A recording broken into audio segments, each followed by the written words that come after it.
1 in 10, 6. Somebody said 6. 6. I had 10. Over here? 10. Okay, so you guys are taking notes. The answer is actually 10. Very, very good. Congratulate yourself for getting that right. But you guys remember in the very beginning, we had a conversation about what the theme was, right? One pitch, many voices. And we discussed the varying ways of thinking about that in context, whether it's stakeholders, whether it's this tapestry, whether it's complicating these narratives. And one of the great things I think is about his presentation was at the end, he had a scorecard. People remember the scorecard? That had the different countries that are leading in Africa and concerning health. Say it was the top country. Rwanda. But what was important was it wasn't a single narrative. There was different benchmarks. Do we remember some of those benchmarks? Do we remember some? Just name them out if you remember some of them. Retaining talent. Talent was one. Another one? You said that? Manufacturing. Health insurance system. Health insurance systems. We remember that one? I'll give you the list. Efficiency. Health insurance. We had governance commitments, we had workforce, we had brain drain, which just reinforces the notion that it's not a single story. It's not just healthcare, but Africa is working well in different ways, and we need to make sure that we're recognizing these strategies. So it's really good by complicating that story and understanding how these different narratives lead to the many voices, which is the continent. And with that kind of baseline conversation, let's transition to the second panel. That will be the conversation will be holding the center, Africa in a re-oriented global economy. And when we're thinking about this, we're thinking about things like tariff wars or fractured multilateral institutions that are rapidly being withdrawn from, a rapidly shifting geopolitical order. The question is, what does Africa mean in that space? What does it mean to hold center? Is it even a center worth holding? And who defines what that center looks like? To moderate this conversation today, I have one of the most important intellectual voices on the continent today. That'll be Professor Thelwine Shah, the distinguished professor here at Duke. Here at Duke, you guys should be clapping for your own. Utopia, one of Time Magazine's 100 most influential people, Professor Saw, perhaps most well known for the Saw Savoy Report, which was commissioned by President Macron in France, which recommended the return and restitution of African cultural heritage from French state museums, and now is a document shaping museum policy worldwide. Professor Saw, the floor is yours. Man, all this in this body. Can I just shake your hand, so before you take stage? Let me just thank you. Rub on me. I would like to invite the three guests. Laurie. Okay.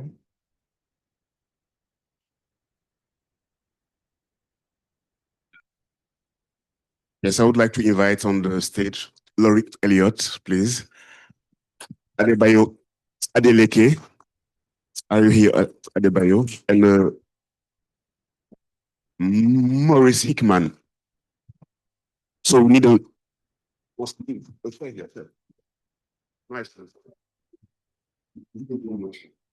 They're bringing it. Please. You can sit. They're bringing it.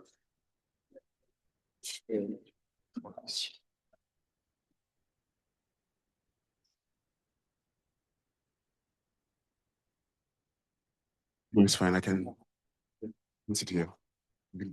So welcome everybody, and I would start by thanking the Duke African Graduate and Professional Student Association for inviting me to be in this conversation, and congratulations for your Duke Africa conference. So we are currently experiencing what appears to be a moment of global alignment, but geopolitically and economically. The world as we have known it over the past few decades seems to be changing, and the moment is marked by fracturing of multilateral institutions, the rise of competition, great power, the disruption of trade systems. And the question is how Africa should be situated in this context. Africa is emerging as a demographic and economic power. In this context, the question the panel seeks to address is what does it mean for Africa in this time of disruption to hold the center? So what is the definition? Is this the center? Is it a desirable way of moving? Or is it the time to just build something entirely different? In recent decades, the African continent has trailed behind the global economic and political order, functioning more as the object of its dynamic than as a subject shaping them. So what opportunities are available that would allow it to redefine the terms of its presence in the world? And probably a preliminary question relates to how we interpret the current time. Are we at a pivotal juncture of a global reorganization, or are we experiencing a temporary crisis after which the global economic and political order will return to its previous course? To serve the best interest of its population, how the African continent best to position itself? So to discuss all these questions, we have three amazing guests who are recognized experts in their field and who we are sure will shed light on these major issues. And before engaging the conversation with them, I will start by presenting our speakers. So just on my left, we have Adebayo Adeleke. He's a supply chain strategic geopolitical risk advisor and retired US Army major with 20 years of military service across more than 35 countries. He's the founder of Supply Chain Africa, a digital platform providing supply chain intelligence and data for stakeholders operating across the continent. His work sits at the intersection of trade infrastructure, indigenous logistics system, security, and geopolitical risk. There's a lot more to say, but I will just add that he previously lectured in supply chain management at Sam Houston State University. Just near Adebayo, we have Laurie Elliott. She's a strategist, author, broadcaster, and entrepreneur with over 30 years of experience in global business, innovation, and emerging markets.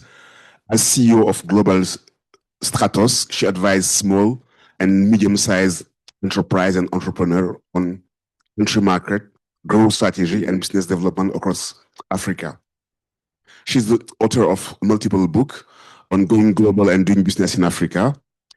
And as a noted broadcaster and speaker, she has built a reputation for translating the complex macroeconomic and geopolitical dynamics into practical strategic guidance for operators and investors. Her work particularly focuses on the natural resources value chain, technology, and infrastructure sectors across Africa. And the extreme left, so we have Maurice Hickman. He's a founder of Pathfinder Maven, advising on growth, market entry, and operational transformation across Africa. A West Point graduate, I was impressed, and Fuqua cross-continent MBA alumni here, class 2016. So you have a point.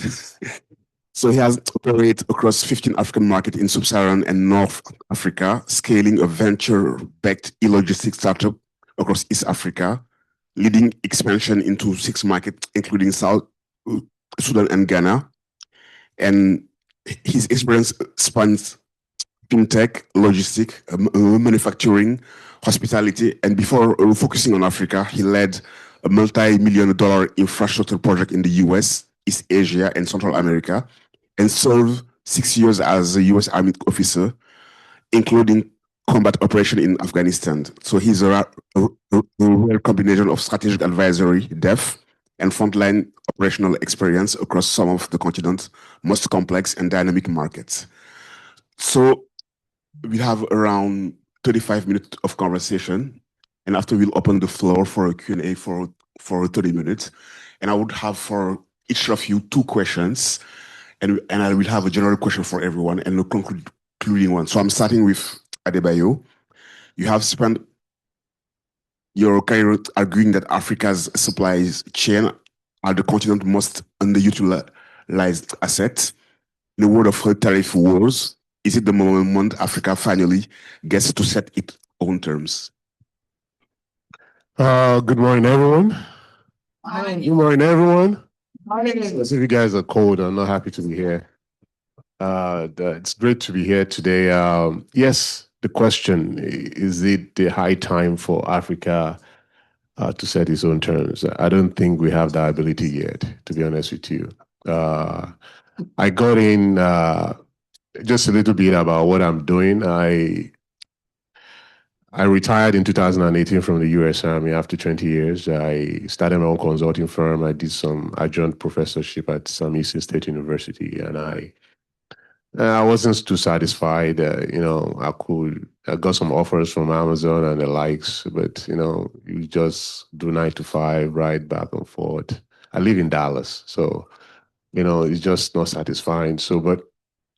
And then what piqued my interest is the issue of security in Nigeria. So I went on a, excursionary journey to the place I was born.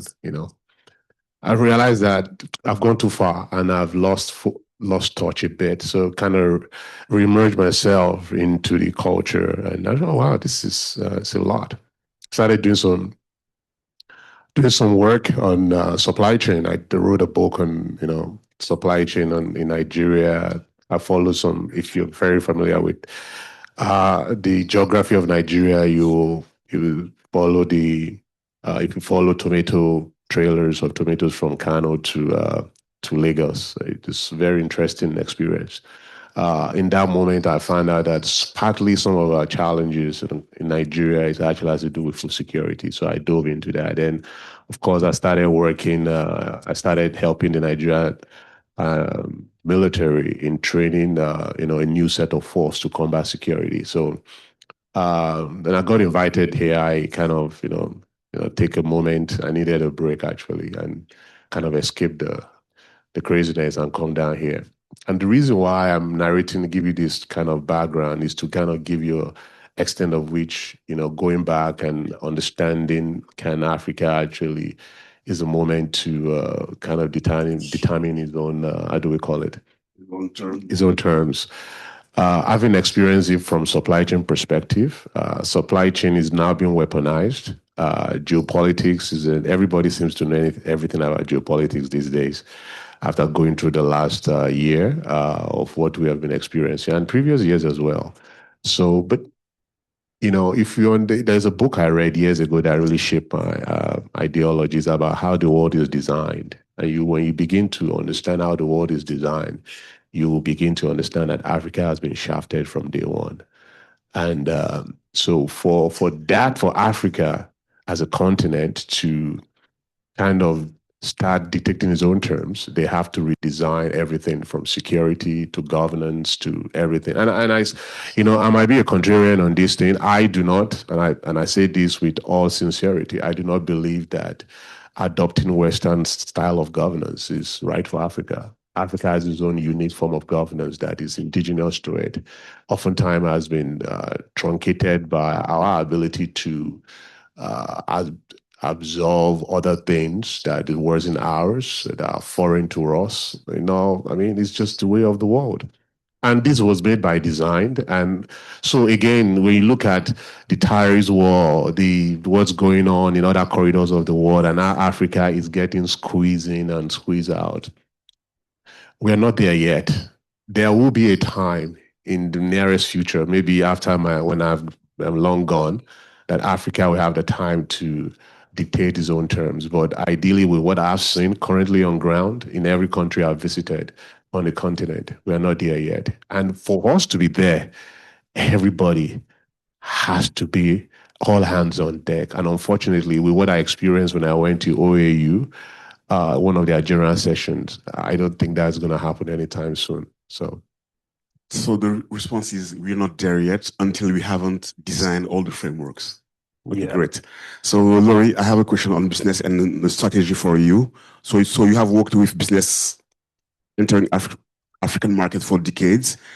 what has the last 3 years changed about how investor and operator are thinking about the continent, and what hasn't changed?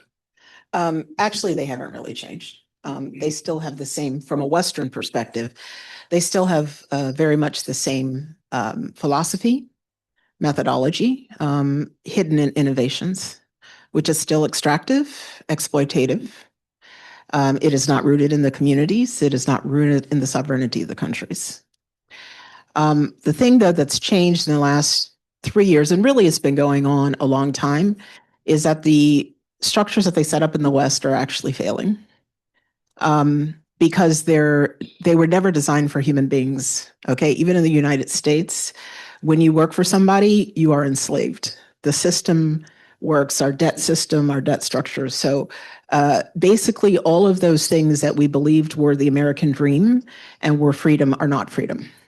Freedom is the ability to live your identity and your purpose as long as you are uplifting humanity. And we can see in every company almost that we have that that is not the case. They have CSR, they have a lot of things, but it is an exploitative model. So what I'm actually going to link in as far as the strategy.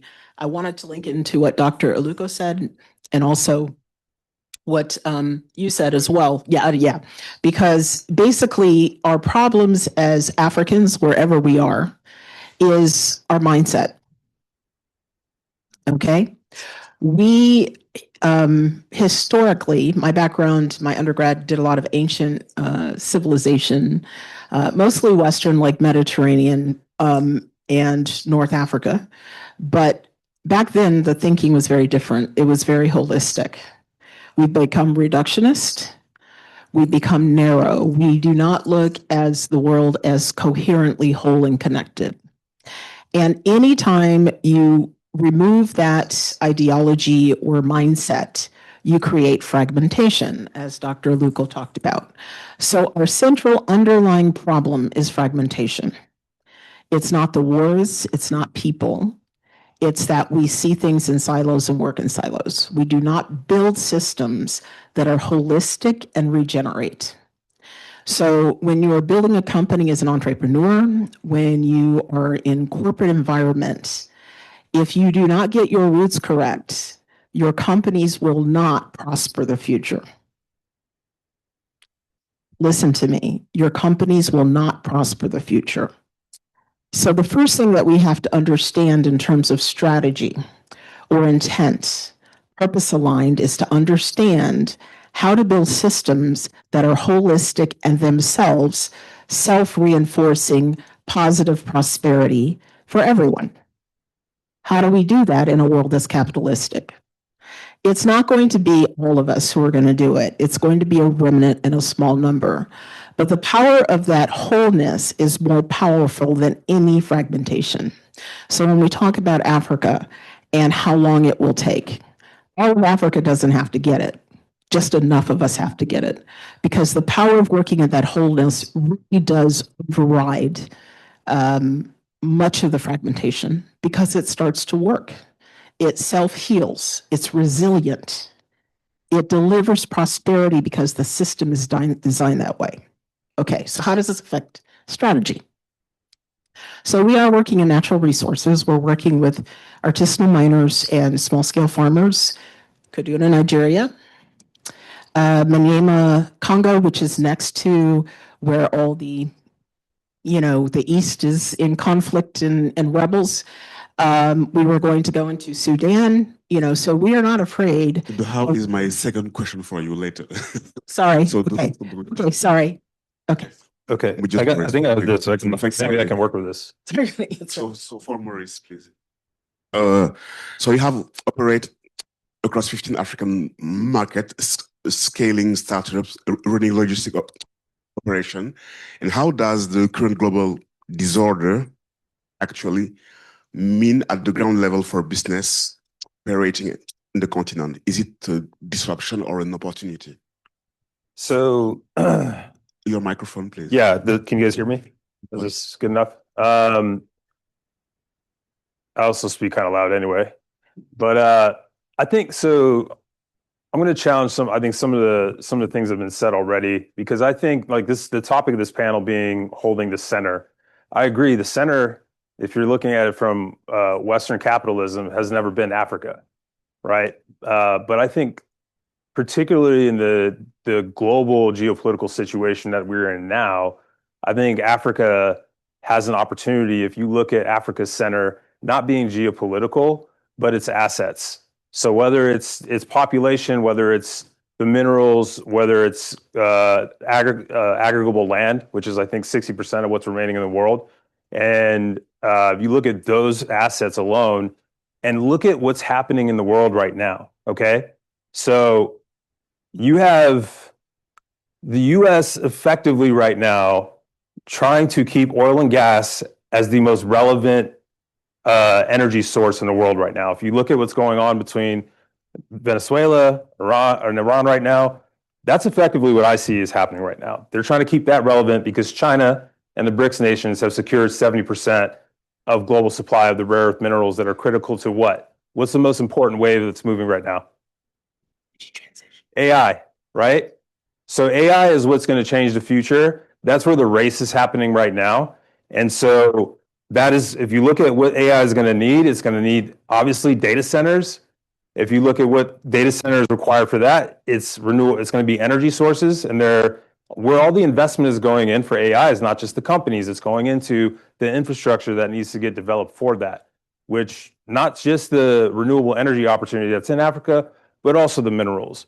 So I think if you look at it from that perspective, and also the fact that it's not just like what happened in the pandemic where you had people looking inward, looking at the global supply chain breaking down, and countries started looking more inward. You're also now having a decoupling that's happening. So think of someone who's divorced, right? You're a recent divorcee, and your last 10 years of marriage, everything you thought about trying to do for yourself, you had to consider that other person. But now, as you are stepping out of being divorced, you start to realize, oh, I can do things for myself. I don't need to think of that person anymore.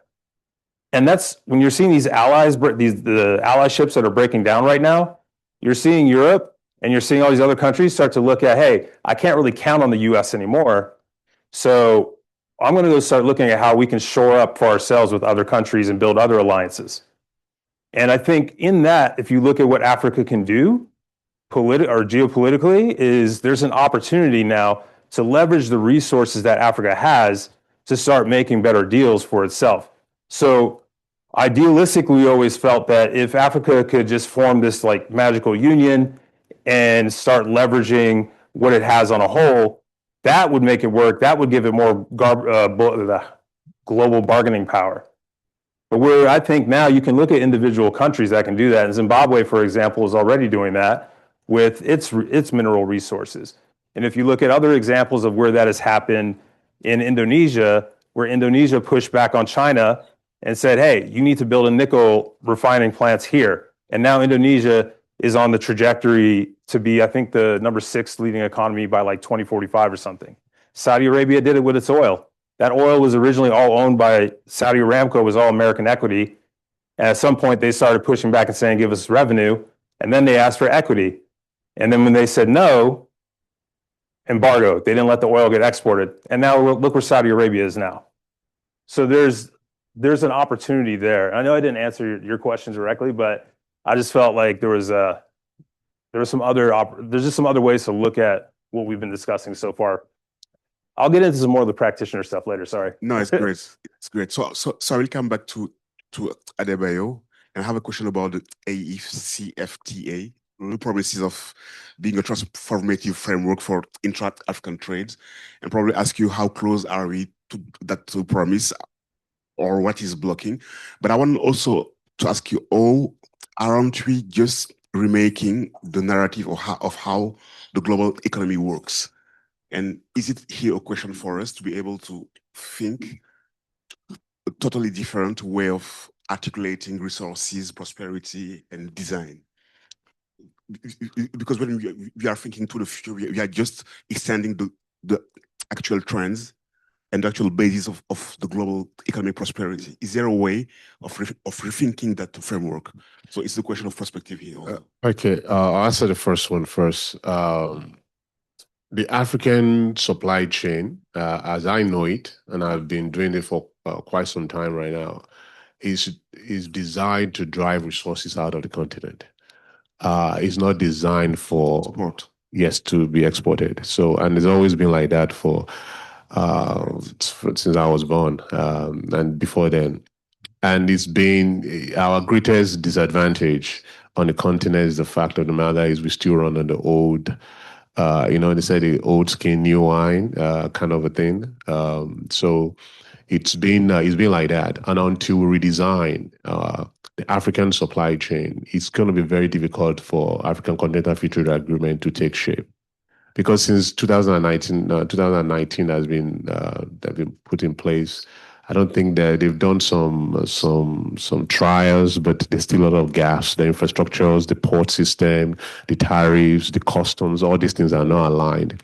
And in as much as I love the idea that Africa has to trade among these American countries, I have to say among themselves. Actually, it was like that before colonization. We used to trade. I'm going to say we don't have those boundaries. We used to trade from tribe to tribe. I mean, the Bono Empire, the Sokoto Caliphate, and all those things. If you guys remember your history and all those things, we used to do that, and there was no boundaries. We used to trade all the way to the Sahel into now what is now called the Northern Africa into Middle East.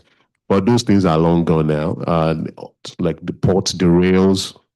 Everything is to drive resources out of the continent. So the EFCTA, ideally on paper, would make sense. It's supposed to help regenerate African economy through trade, but the supply chain in itself has to be redesigned because trade runs on supply chain.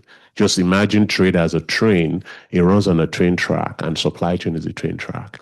So if the port systems, if the air system, look, let me tell you something. I think a few years ago, I wanted to ship a particular engine from Yaoundé in Cameroon to Lagos in Nigeria, and I waited for about 90 days. I couldn't find a particular vessel to move it.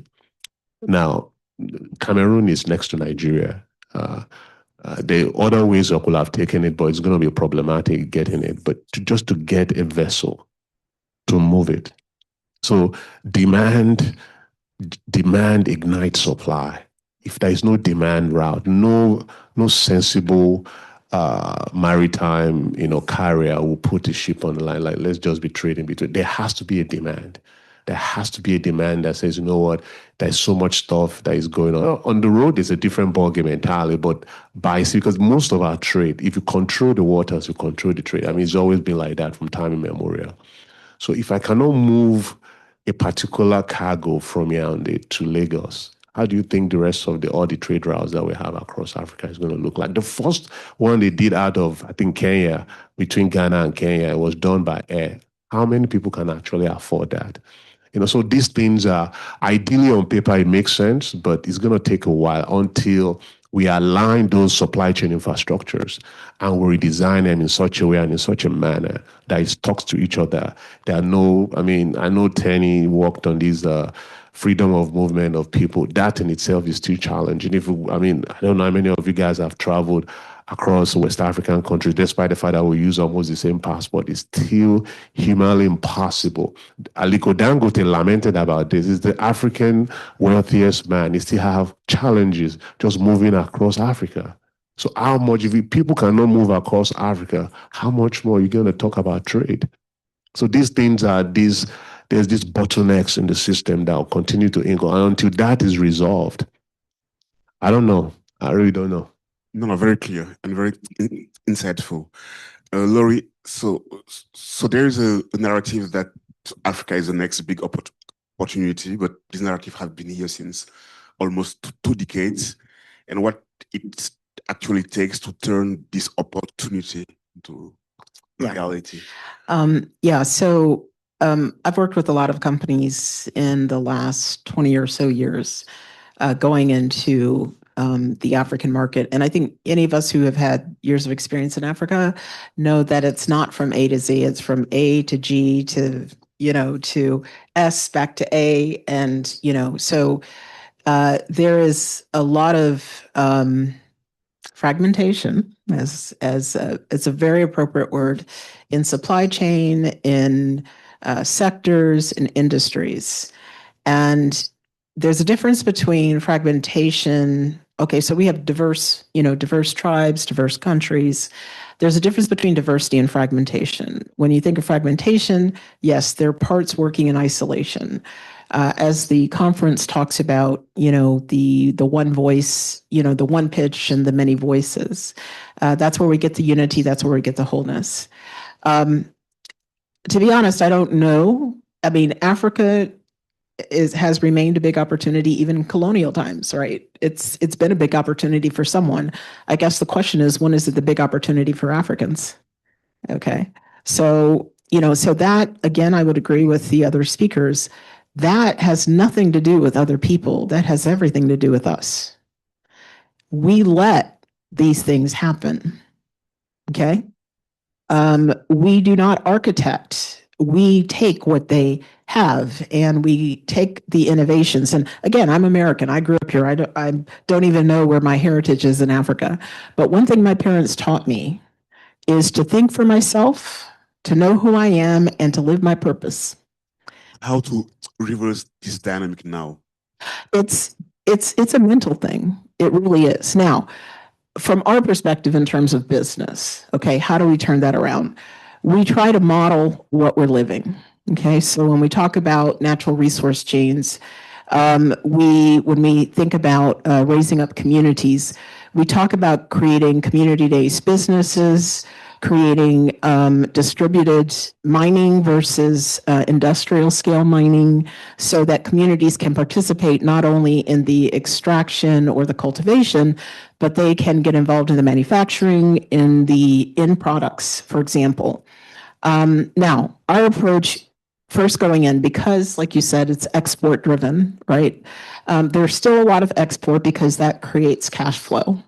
But the goal is, in our model, is that everything is kept inside the country 70% with only 30% export or less.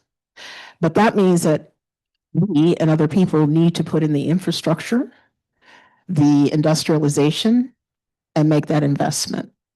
And this is where we still see very few Africans or anybody else doing that still. It's better. But until we get those types of trajectories, the opportunity for Africans is still going to be very low. So thank you. Maurice, you have worked I got this one.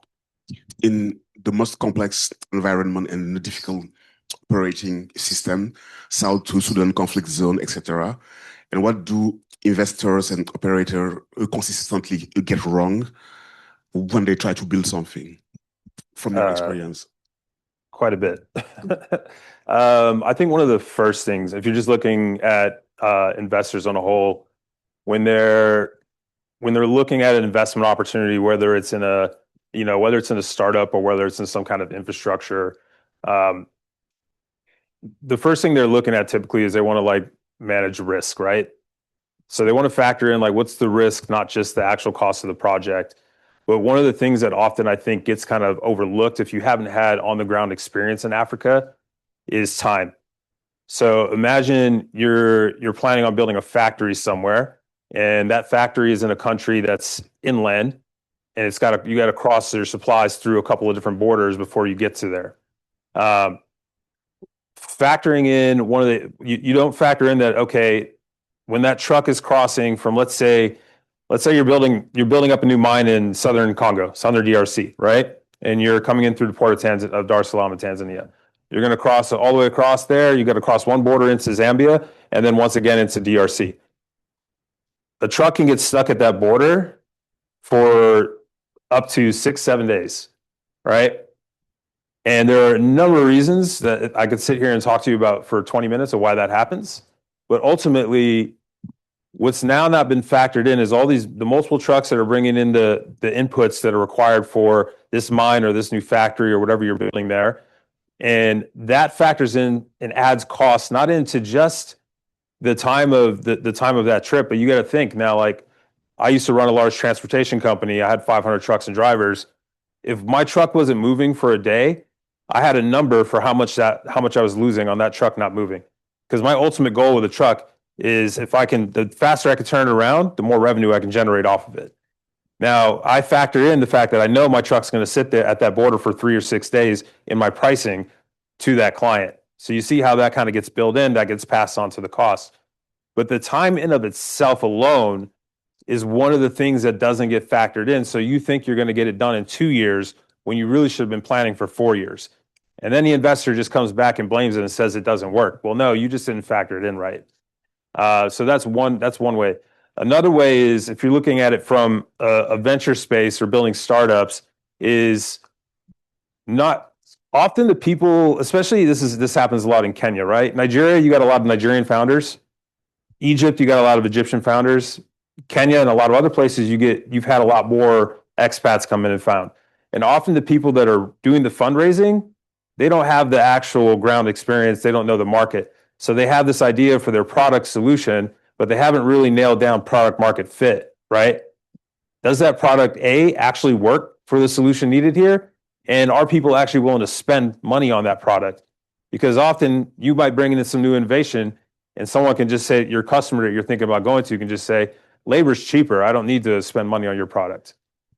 So the teams that they build, like I think if I look at like Lori Systems, which is the company that I went in originally building, all the top executives in that company were expats.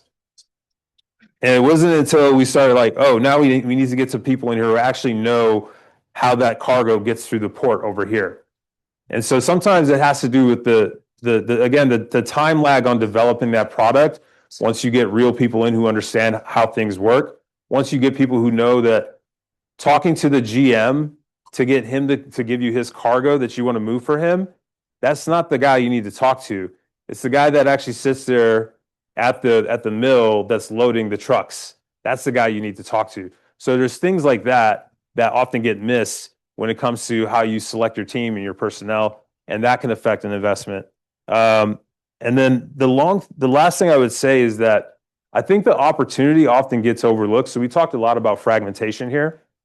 And logistics, again, that's one of the really fragmented markets, right? We actually built a really phenomenal system for that working. The thing that people often miss is that, okay, in the US, when you're building a company or a startup, there exists all kinds of infrastructure for you to build on. And I don't just mean physical infrastructure, I just mean like technology. So when Uber set up, Uber's like, hey, I'm going to set up this new app and credit cards are already working, the financial rails are there.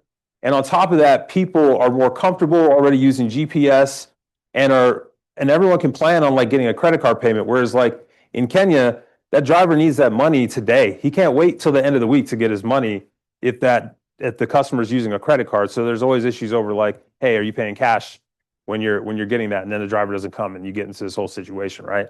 But ultimately it's through all of these, like this unreliable infrastructure are opportunities to create new solutions and resilience.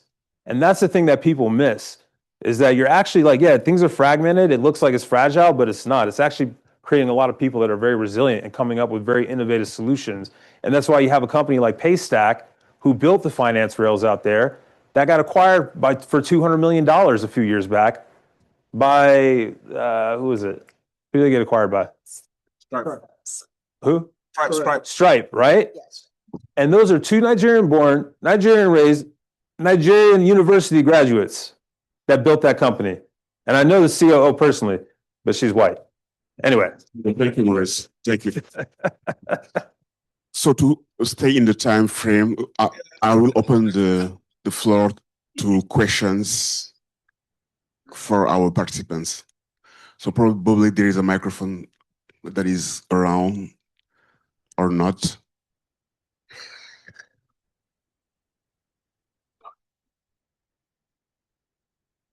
Yes, we can use this one. So do you have questions?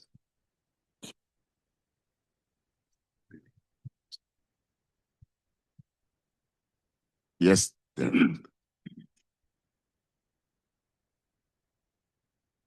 I can just speak loud, but you've got people. Maybe. Microphone is better.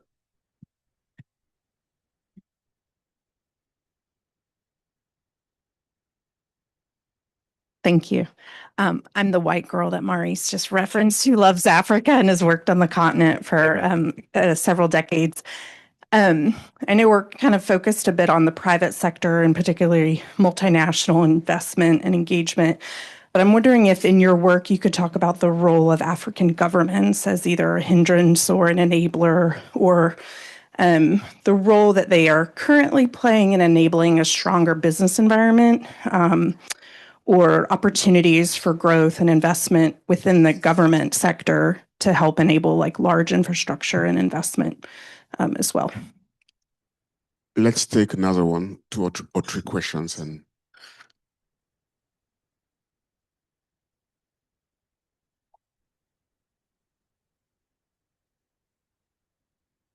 I'm sure you have questions. So don't be shy, please.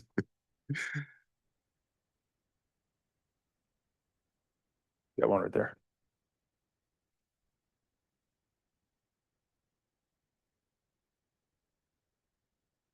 This one is a targeted question for Maurice. You mentioned your military background and how you served in Afghanistan. I was curious about how that perspective shaped how you approached the startup environment, especially since I came into Duke and I was interested in joining ROTC for a while. And for Adebayo as well, like your perspective on how serving 20 years in the military helped you think about consulting for the organizations that you work with. The last one, please. So here.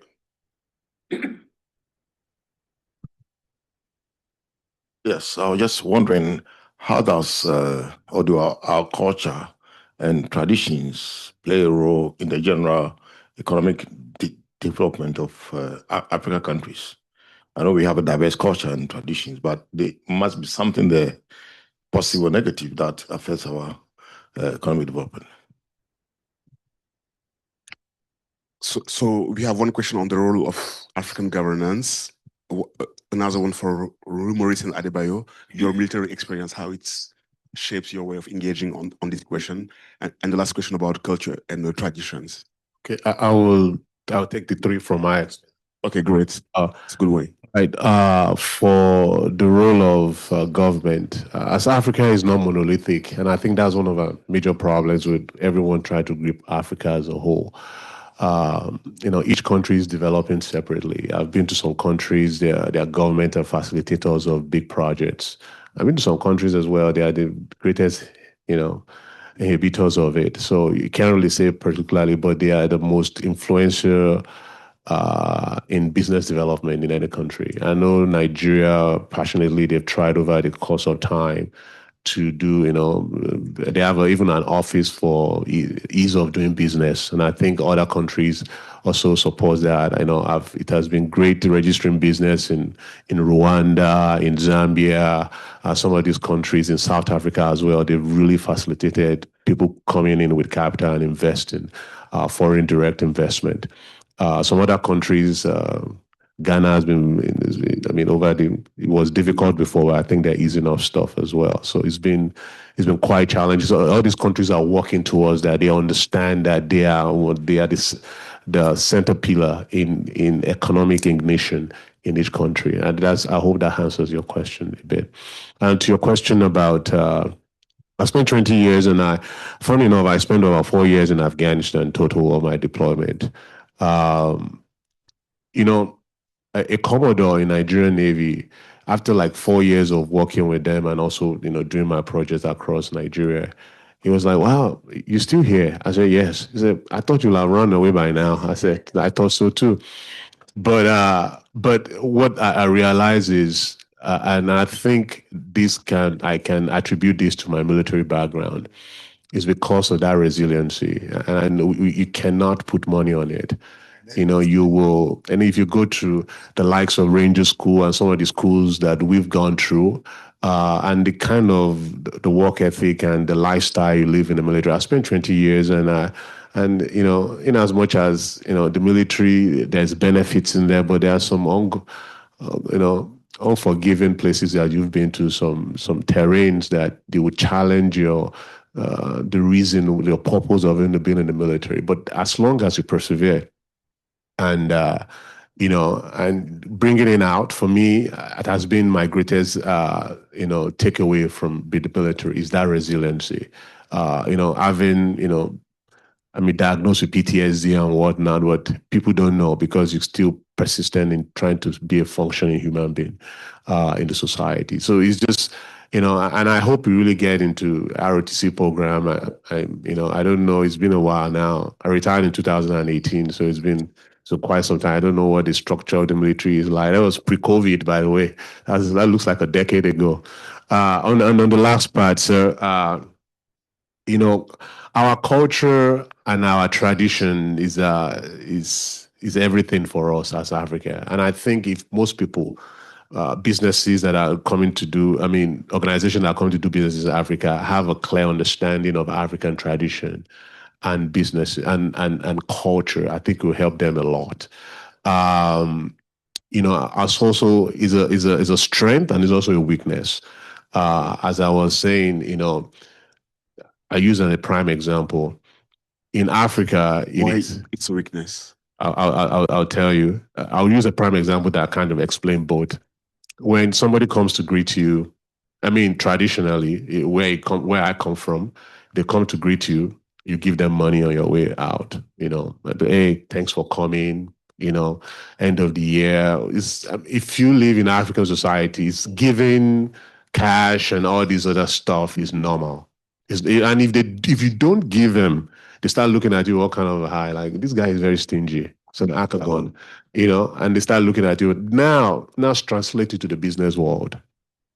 That same culture is what drives corruption. I want to challenge that, but we don't have time. Exactly. That same culture of, I got to give you this. If you look at the corruption system within the African environment, it is based on that as well. And you cannot, it's very hard because there's a fine line between how to give and how to corrupt. I wish I can explain further, but that's how much I'm going to say. So, yes, Laurie, the role of African governance. Yeah. So in the countries we go, we do try to work with the government because they basically have they're in the most places, right? And so it's a varied experience, let me just say. I will say in Nigeria, what's interesting is up until recently, we had no problems with corruption with government because the person who brought us in through the mining ministry was a businessman. So he said, if anybody does anything like that, tell me. He was a vice minister. So let me put it this way. Let me stick on the corruption thing. So we've actually developed a protocol where you can actually compensate even ministers legally, okay? Because they are providing value. They're providing resources, information, right? They're providing personnel, and that's not illegal. But what we find is because of the system, the way it is, they don't want to try something different. They want to stick with it. So we have the idea of corruption is, like you said, it's gifting. There's nothing wrong with that. The West has layered something on top of that is not compatible with that system. And because as Americans, right, even if we have lineage in Africa, we still have to follow, right, if we're using the American dollar. So the difficulty in African governance is finding people who first understand development. What is it really going to take? There are a lot of talented people in government, but I still feel that in many cases, even those who, for example, DR Congo just took themselves off the American dollar 2 days ago. Those things, there's nothing wrong with that, but there's still no architect, as Dr. Luco put. So no matter what government may be trying, even if they're trying to do right, they're not leveraging their assets. Let me put it that way. So government's real problem is not necessarily corruption. It's the design and the architecture and the willingness to do that. And then on the culture, can I just talk about that one too? So I'm going to take it from the governance perspective. So there's a lot of strength in community governance, right? In the tribes, not everything is good, not everything, but there's a lot that's good. So the idea is to find ways to localize governance, which is typically not in businesses. It's very distant from the communities. Again, Dr. Luco hit a lot of really great points. And until the communities in Africa are really a part of that picture, the culture and the societies will continually be diminished. Okay, so we have to shift when we think about models that will work in Africa. We definitely need to localize more. When we do that, you're going to have no option but to integrate the culture and the society, right? So a lot of reasons why companies get around that is because they're, I don't know how to put it, but they're not connected to the people. They're not connected to the systems, right? And when you do, like mining companies have to be connected, right? Because they're right in the middle of that. And we can see in the Congo, in a lot of places where communities have, they're calling them militias, but it started with the mining companies not doing what they were supposed to do. And of course, government also being involved in that. So the answer to that is for us as Africans to begin to work to reconnect those communities and to build the fabric of those communities along with them. And then the issues of culture and I think social will improve. So thank you, Laurie. Wow, so much here. But you can take the governance and the military questions if you want. Yeah. Okay, so on look, in general, I think that a lot of the stuff that we're talking about here presents very complex, challenging problems, but they are solvable, right? And there's obviously a lot of different layers to it. And the governance piece is one of those, right? I remember a fair and free election taking place in Zambia when I was there about 3 years ago. One-term president was elected out. I went to go meet with my trailer manufacturer supplier after that, and he had like pages of just appointments with newly elected politicians buying trailers now. Probably to go get into basically now like get their own trucks, and now it's their turn to get in, maybe recoup some of the money they spent on their election, et cetera, right? So that part does exist. And there's a lot of layers where that happens.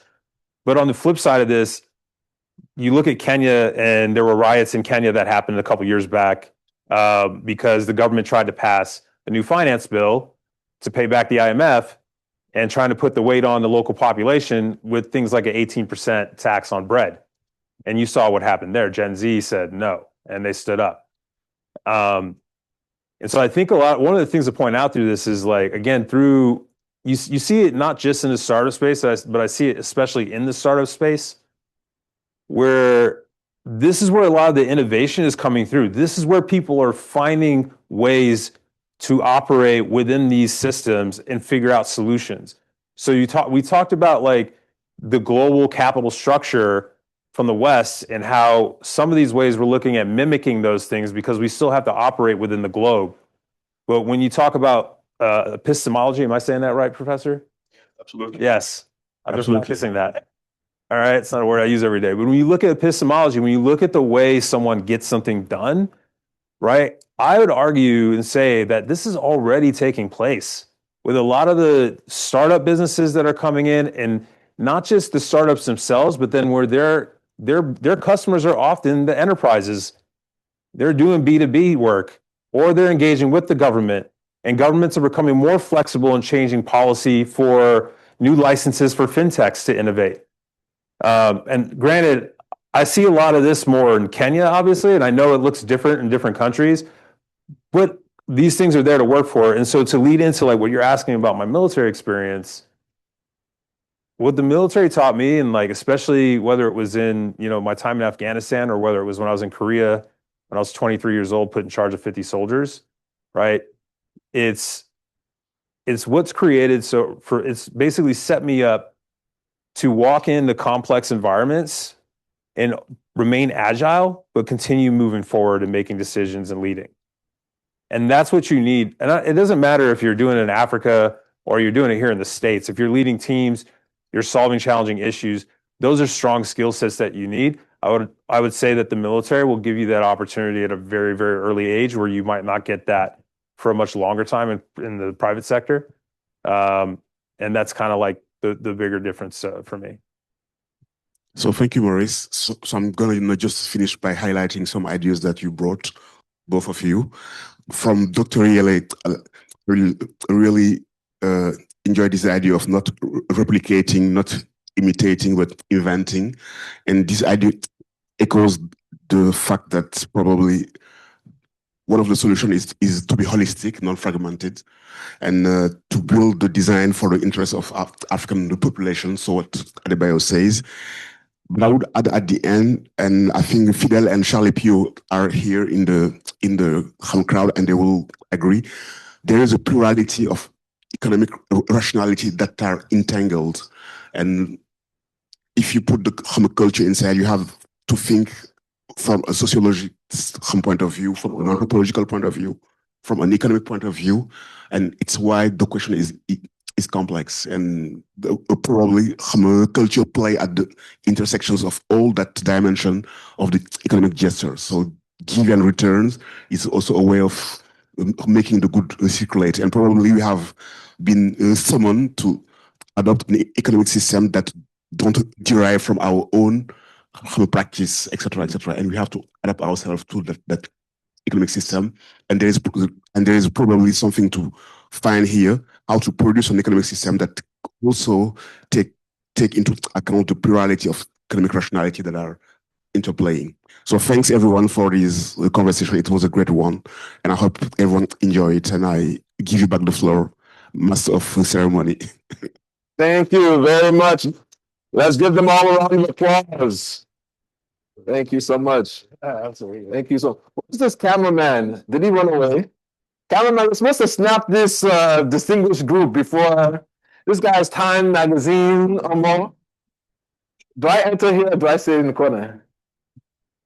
Actually, you know what? Let me get my shine just small by him.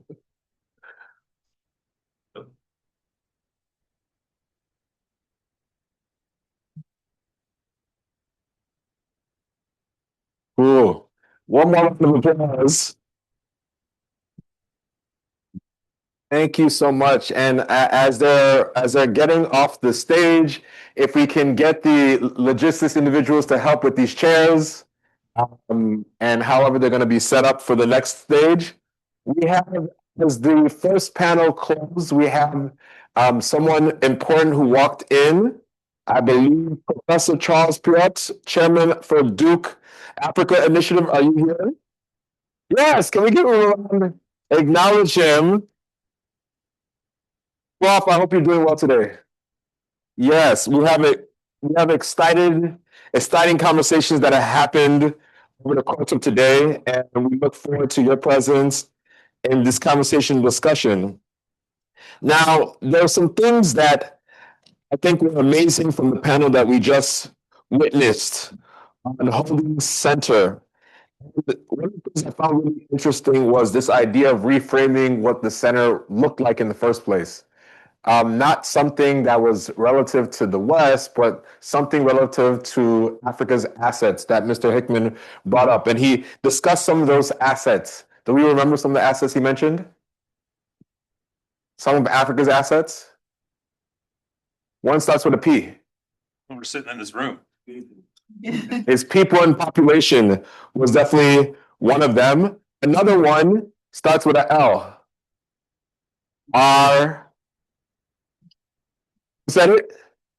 Land. You see, our sister was trying. And as an African watcher and different things like that. So reframing the conversation and where things are. Another thing I found really interesting about that panel was this conversation around corruption. In all of these discussions that we have, we always have conversations around corruption in Africa. And the word that was used to describe this and the reframing was it as gifting. Oh, you're not. Yeah, but you're paying attention to what I was mentioning. I said, look, I'm a lawyer, and as a lawyer in school, I always ask questions. So we do the Socratic method. We like to get people's insights out, but it's reframed as gifting. And what was the idea around here? What was the idea around this? Around gifting and reframing, that it was bad, good. Can it be something that's done? Yes. Why? It's part of our culture, and also this idea of people in government provide value. Right? They provide resources, assets, information, and so reframing it versus maybe a regular Western conception. So thank you so much for some of those amazing points. We're going to now transition to panel two, and panel two is around the idea of educating for capital, talent, investment, and diaspora advantage. And I'll be honest, this is one of my most exciting conversations because it's personal to me. This panel is actually what it takes to build a career on the continent, to grow capital, to navigate the diaspora advantage without pretending any of this is simple. So for this panel, I'll be a moderator. Our speakers will be Titi Cole, Dr. Rene Luco, Elizabeth Jude. I'm going to announce them one by one. We have three that'll be attending online. Three online, right? And one in person. I'm going to start with our individual who is on person, who gave us the keynote address, Dr. Yin, CM and head at EY Americas. Can you please take the stage? For the advent of Dr. Charles and others who may have come in a little bit later, Dr. Luca is the physician, executive, and healthcare industry advisor with corporate board leadership and experience, operating at the intersection of clinical medicine and business health. He spent 25 years in clinical medicine before leading EY's America's Health Advisory Practice as chief medical officer, and now runs Aluco Advisors. Thank you so much for your conversation earlier today, and the insights you'll bring a little bit later. The next ones. Okay. They're behind me. Beautiful. Okay, the next one I introduce is Auntie Cole, who was here yesterday. She is a seasoned board director, a C-suite financial service executive, and global business leader, most recently at Citigroup. She served as CEO of Legacy Franchises on the executive management team, leading the successful divestiture of an international consumer banking division with over 70,000 employees across 14 countries. She has over 30 years of experience spanning financial services, payments, consulting, including at McKinsey. She's known at transforming large institutions, driving high-performance teams, and I had to emphasize this yesterday, that she not only attended the University of Ibadan in Nigeria, but my alma mater, Northwestern Kellogg. So can we give a round of applause to her? Can you hear us, Auntie Cole? Hello, good afternoon. Good afternoon. You can hear us. Beautiful. Beautiful. Okay, the next one, the next member of the panel will introduce is Elizabeth Ajib, Group Head of Financial Markets and Funding at Access Bank. She's a senior finance executive with 2 decades of experience across Africa and global financial institution. She specializes in structuring innovative solutions in funding, capital markets, financial risk management. As group head of financial markets and funding at Access Bank, she oversees treasury coverage, capital markets, syndication, securitization, and distribution. She's known for her strategic insight, execution, and client-first leadership. Please, let's welcome her to the virtual stage. Madame Elizabeth, are you with Good us? afternoon. Good afternoon, everyone. Thank Good you for having me. afternoon. Is Jude online? Okay, he just wants to make a present. Good afternoon. Yes, I'm here. Okay, good. Oh God, Jude, how are you? Very well, sir. How are you? Very good, very good. Jude is the founding CEO Wonderful. of JA Group, an investment fund with global interest in financial services, technology, real estate, and natural resources. He leads a team of advisors and is focused on helping individuals, businesses, and governments raise capital, grow wealth, and create long-term value.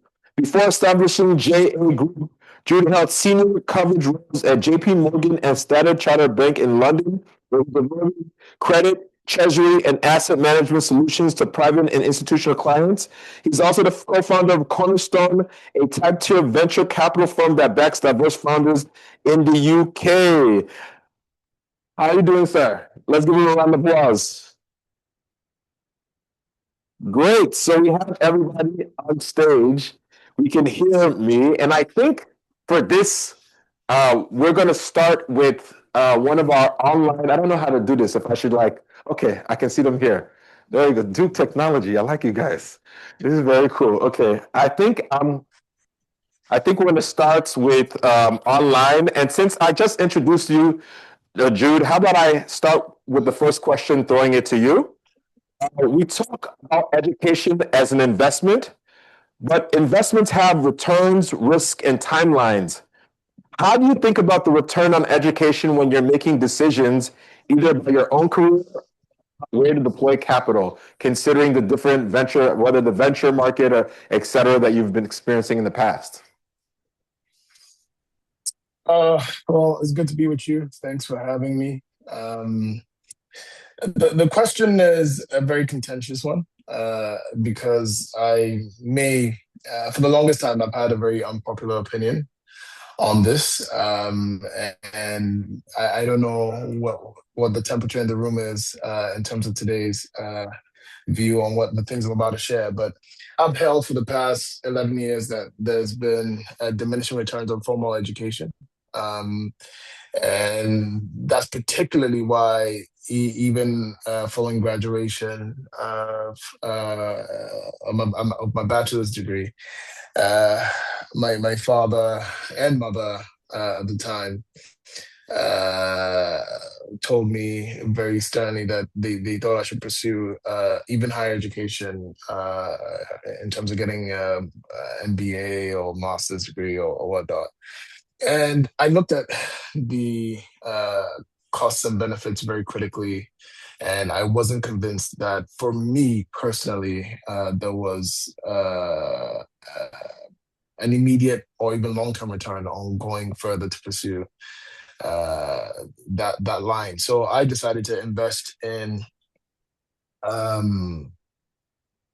sort of licenses and courses and hard skills that were relevant to the industry that I had started my career in, which was financial services. And I think with the benefit of hindsight, for my personal journey, it was the right decision to make. Broadly speaking, I think we've entered an age, and I know I'm saying this at an institution of higher learning at Duke University, so it might not land very well, but I think there is a lot of opportunity in pursuing informal education via courses and online and networks. So I have found that there are many ways in which one can enrich themselves with information. And it doesn't always mean one has to sit through a 2-year, or 3-year, 4-year, 5-year, 7-year program. Now, that being said, that might be taken as a bit rich, given the fact that I do have um, years of formal education behind me.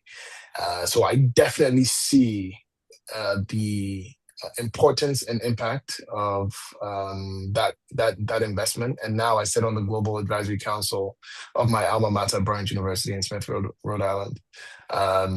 And so obviously that signals the importance in my mind of formal education. But at the same time, I think one ought to complement that with an investment in other forms of learning, which I have given examples of already.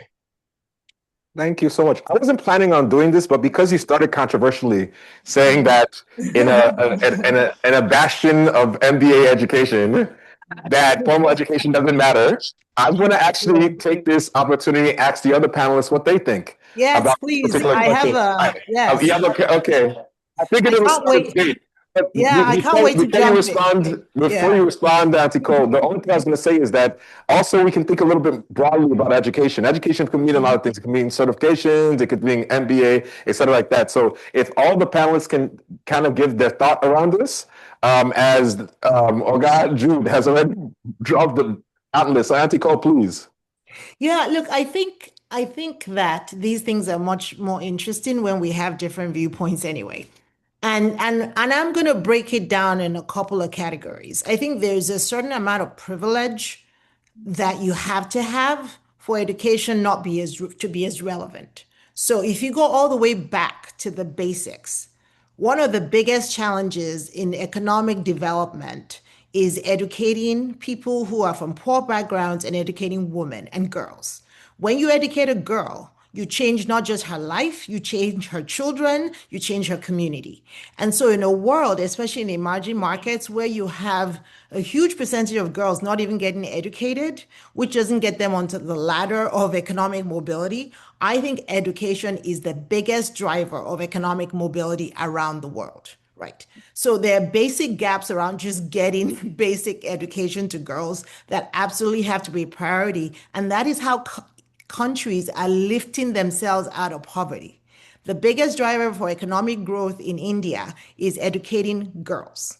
So I start from that basis, which is, I'm not talking about MBA education. I'm talking about you got to get your populace educated, especially girls, because that drives economic mobility, lifts families, lifts communities, lifts generations. And then when you move to a world where everybody has kind of that base level of education, then you have the question of, do you need an MBA or do you need a technical skill? That's all fair game. There's much more access to open source learning now than there was 20, 30 years ago. So I think to the earlier speaker's point, you have to think about what you're solving for, what skills are you trying to achieve. And for everybody, the answer is not necessarily a 4-year education and then an MBA. But that's already come from a place where you have a network to tap into and you have clarity about what you're trying to be.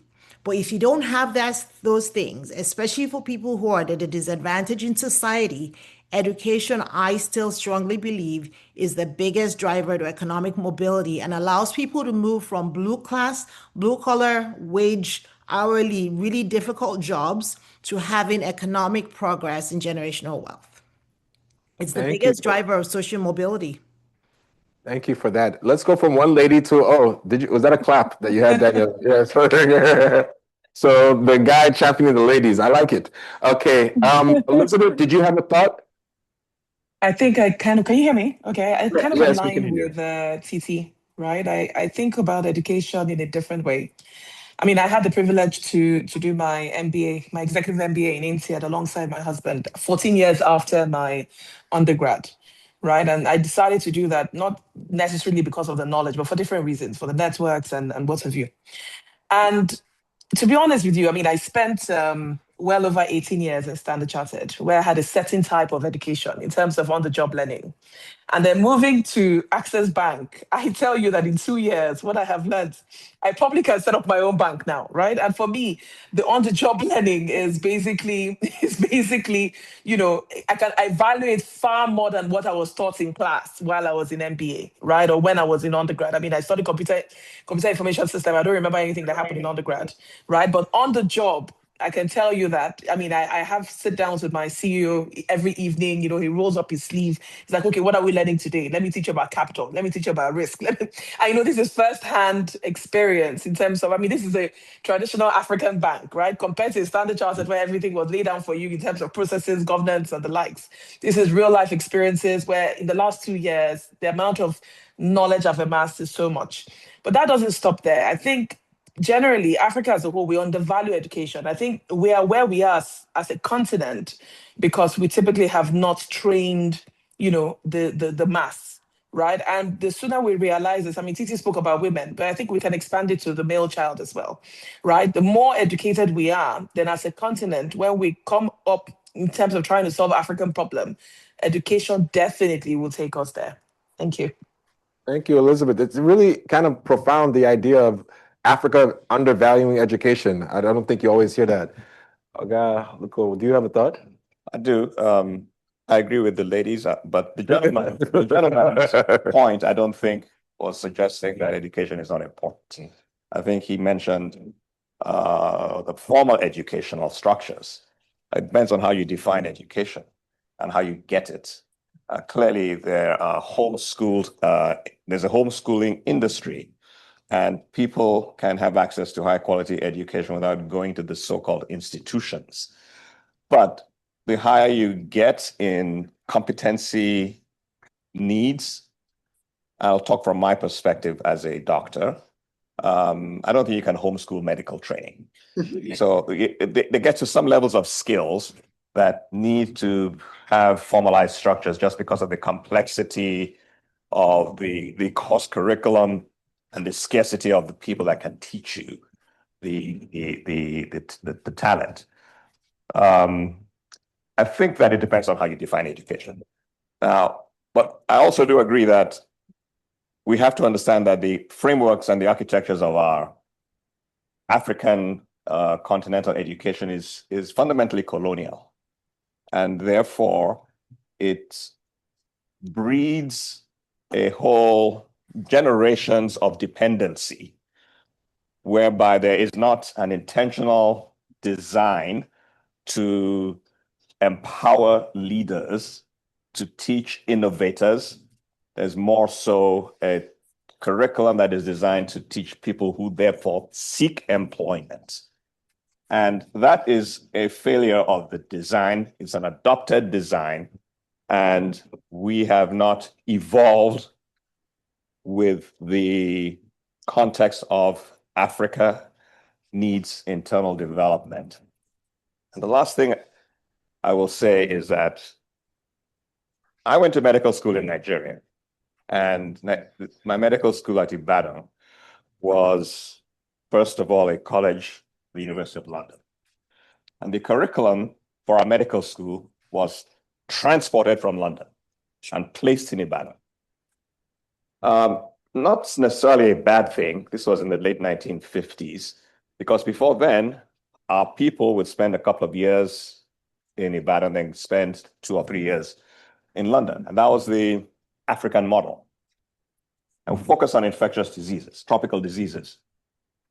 But my point is this: the curriculum in medical schools in Africa, and definitely in Nigeria, have not evolved with the evolution of human science and understanding.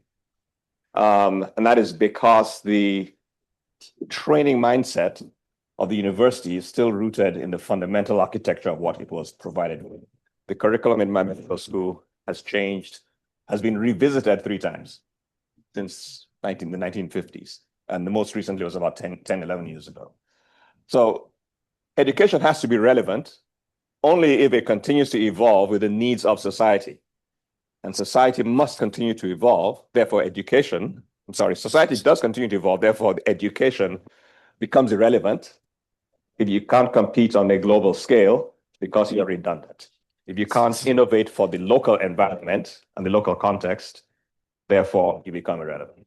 Thank you so much for that, sir. And putting that in perspective, it goes into me thinking about my next question, which is around you talked about how it's designed for employment versus things like leadership. And so the next question is, okay, so if we are going to design an ideal institution to produce the next generation of African business leaders, what would that look like? You gave some context of perspective, and what should it absolutely not look like? Now, I don't know if I should go to Jude, since you've already creeped the system, and to get your perspective. But to be honest, any of the people online, do you have a perspective on this?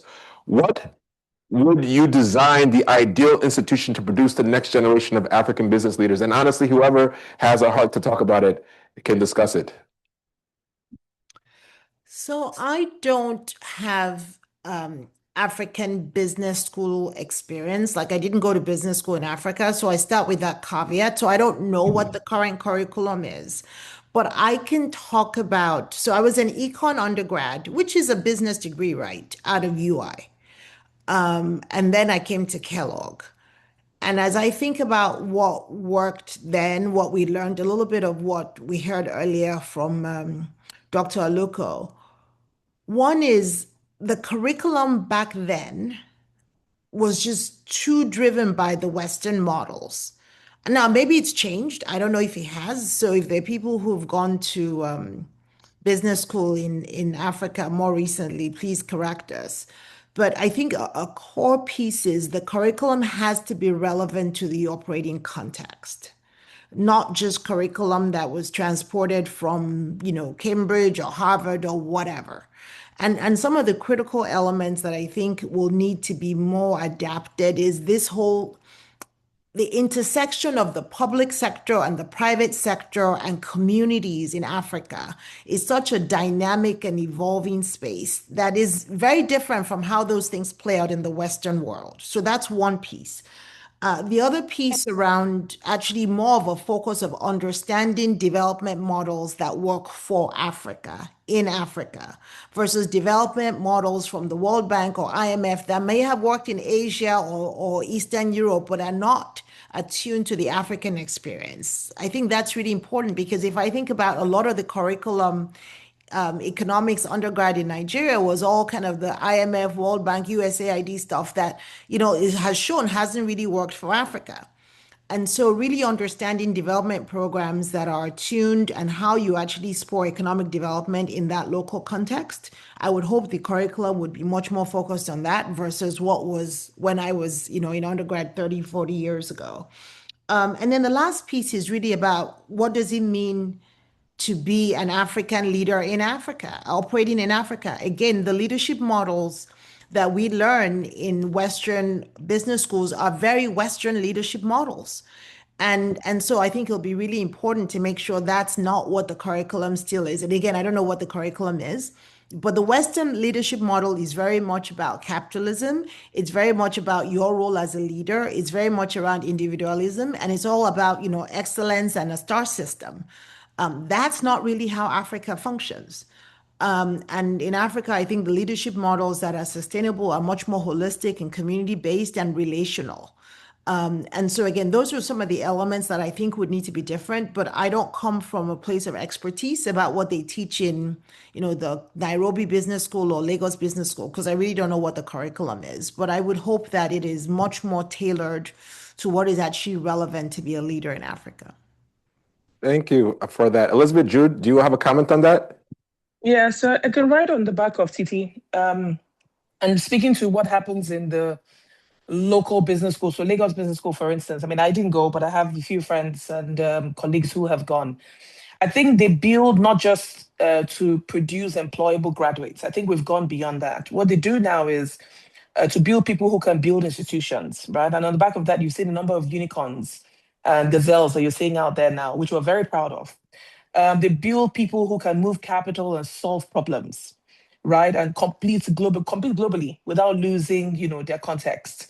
And I went to Babcock University And one thing that stood out for me is the doggedness. You know, when you come out on this on the streets, if you compare yourself to someone who is out there, you can sort of, adapt to, to the African problems that you technically will see. Right. So for me, I think over the years, and I've seen more graduates now, or sorry, more students in school coming out into the real workplace to do internships. So sort of replicating what you have in the Western world. And for me, I mean, me as a person, I've taken in almost 10 interns this year, and I'm very intentional to give them the knowledge that I didn't have the opportunity to have at my time, right? Such that when they finish school, they come back and, of course, yes, employable, but at least if they want to do their own businesses, they have the entrepreneurial mindset to get it done. Thank you. Yeah, I'd have to agree with TT and Elizabeth on this. I think the only thing further to add is building institutions that are more attuned to the local context. So institutions that don't focus on, again, the Cambridge or Oxford or Western models, but those that actually solve problems that relate to the economies locally. So let me give you an example, right?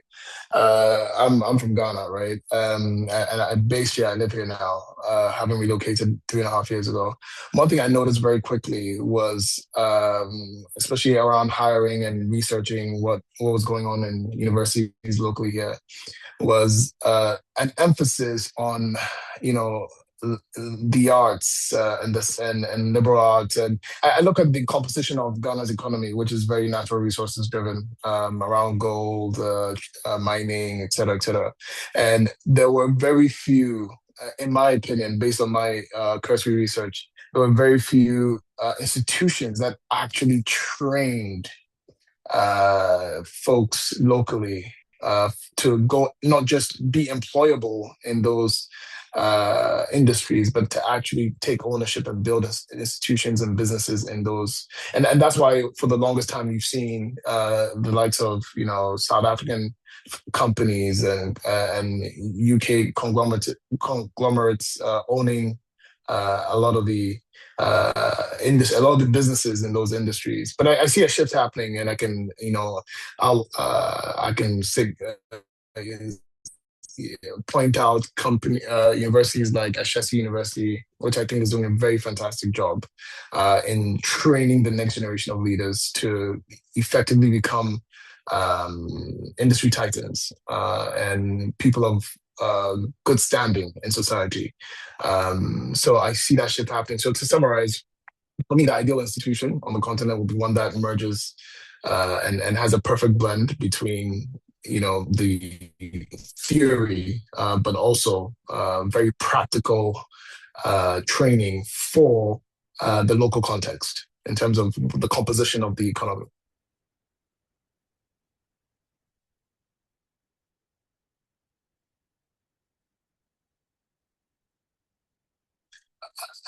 I think your mic is on mute. Those on the ground. Kenny, I think that's your. We can't hear you. Can you hear me? Okay, We now can hear you now. Okay, beautiful. Yeah. Okay, what I was asking is just to build on your response, Jude, and I was going to talk to Dr. Aliko. We've seen a generation of highly educated Africans trained in global institutions who don't return. Is that a failure of policy, incentives, or something else entirely? I think it's a combination. There's a perception that there is a moral obligation that you must work in your country. Now, many people feel that way. There's an emotional tug, but there's some realities of life. And if there's always the push-pull factors, human beings will always seek higher value. And if it is not available where you were born and even where you were trained, and I spoke to this morning, then there's going to be a natural tug from outside. And when you rationalize a lot of value systems you may find that you emigrate. It's not unique to the African continent. People move all over the world. So if a country cannot actually create retention drivers, then people will emigrate. When the majority of your people emigrate over decades, and that's more than a red flag, that's a burning inferno. And the question is, why does it take 30 years? Why are we still having this conversation? Okay, I've been in this conversation for 30 years. Okay, therefore, so what is going on?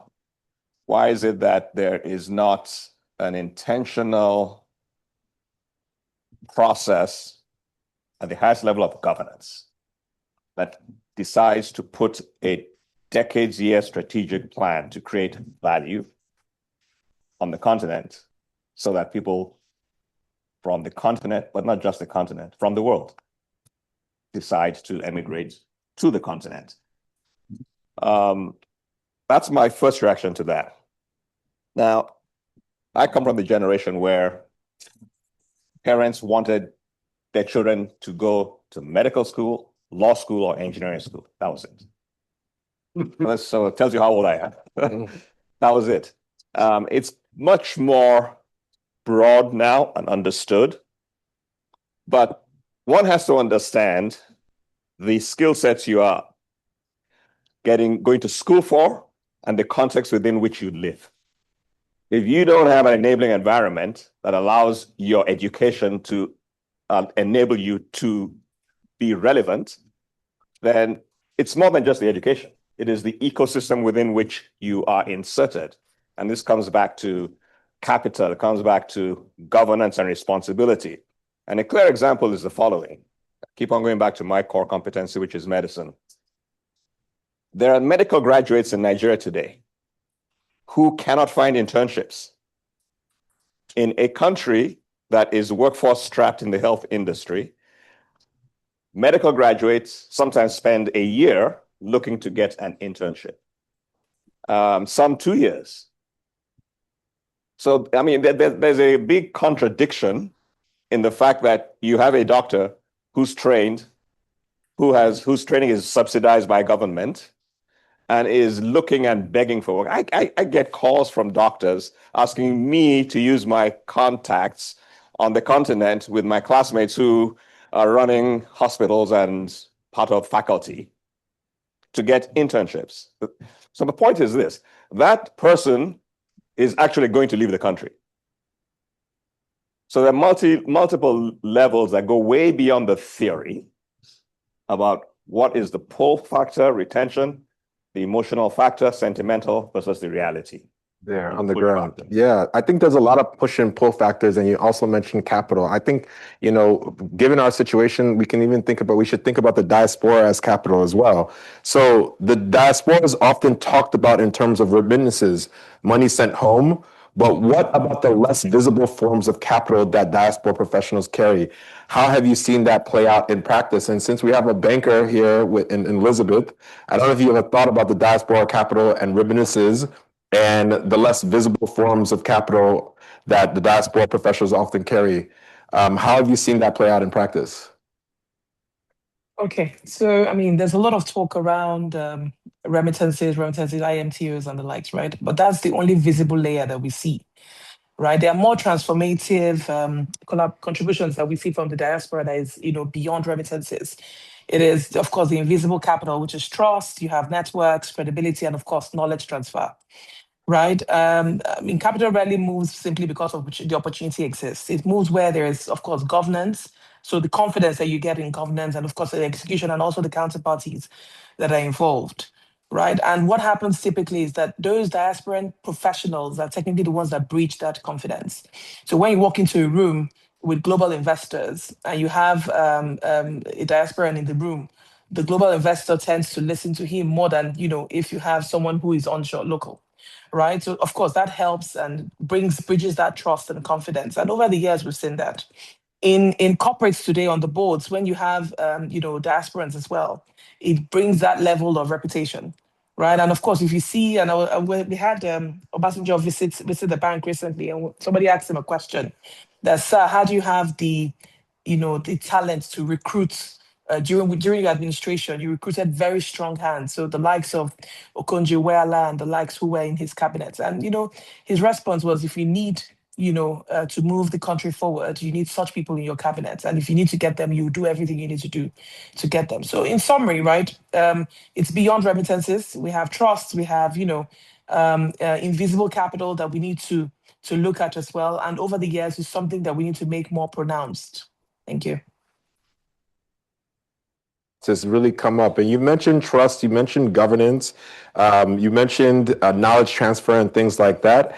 And when you're thinking about this across Africa and diaspora, there's often a tension between building roots in a market and operating across multiple geographies. How does one navigate that as someone who sits across borders? And I was going to throw this to Madame Titi.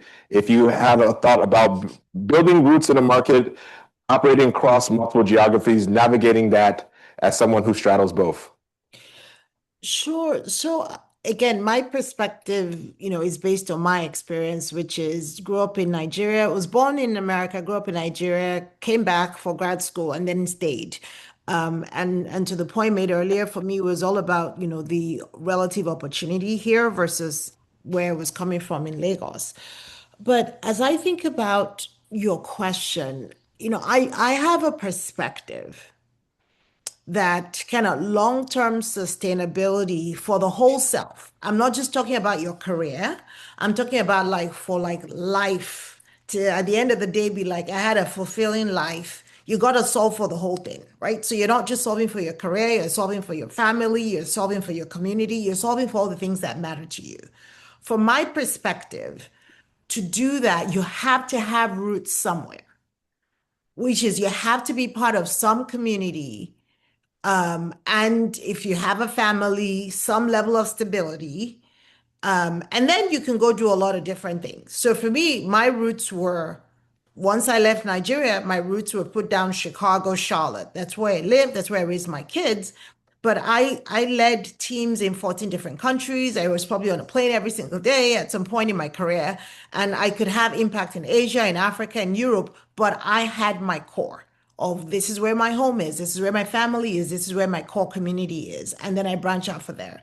So I do tend to think of it much more holistically around, you got to think about how you want your life to be. You have to be intentional about what kind of life are you trying to have. Are you trying to have a family? Are you trying to be involved in your community? And then on that basis, figure out where is the place where you can put down roots. It's just like any kind of tree. You got to have roots to be able to withstand shocks that will happen in life, to be able to withstand change. You got to have roots. And then you branch out and do interesting things. So I really do think that it's important to think about what kind of life do you want to have? Where do you see yourself playing, not just work, but family? Figure out where, at least for a 10-year, 20-year, you don't have to solve for 50 years, but for the near term, where is going to be base for you and what you're trying to build?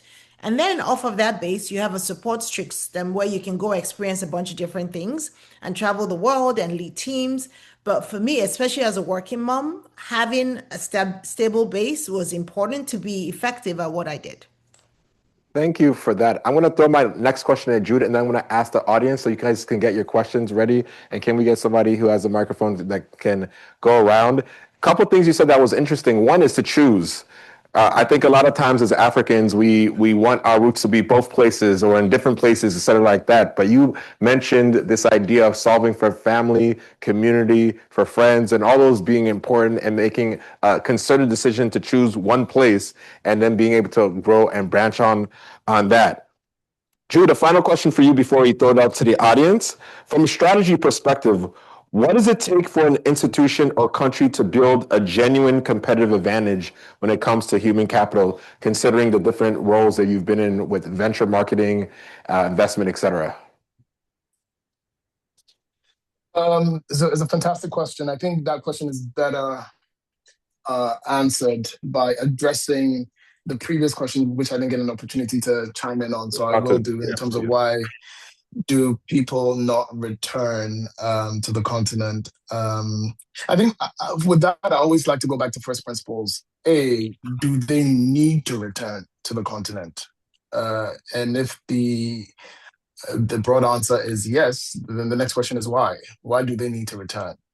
And if the common response to that question is, well, obviously they have the skills and the knowledge and the know-how to develop the continent, then for me, then it becomes a question of, okay, if they do need to return, and the reason is for very national and continental development purposes, then we know that we can't trust any single government to put in plan policies and schemes to make that happen.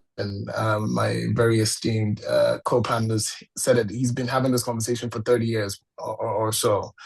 So I hope I'm not misquoting in terms of the years. I hope I'm not aging you. No, but it's this is not something. I'm But this is something that.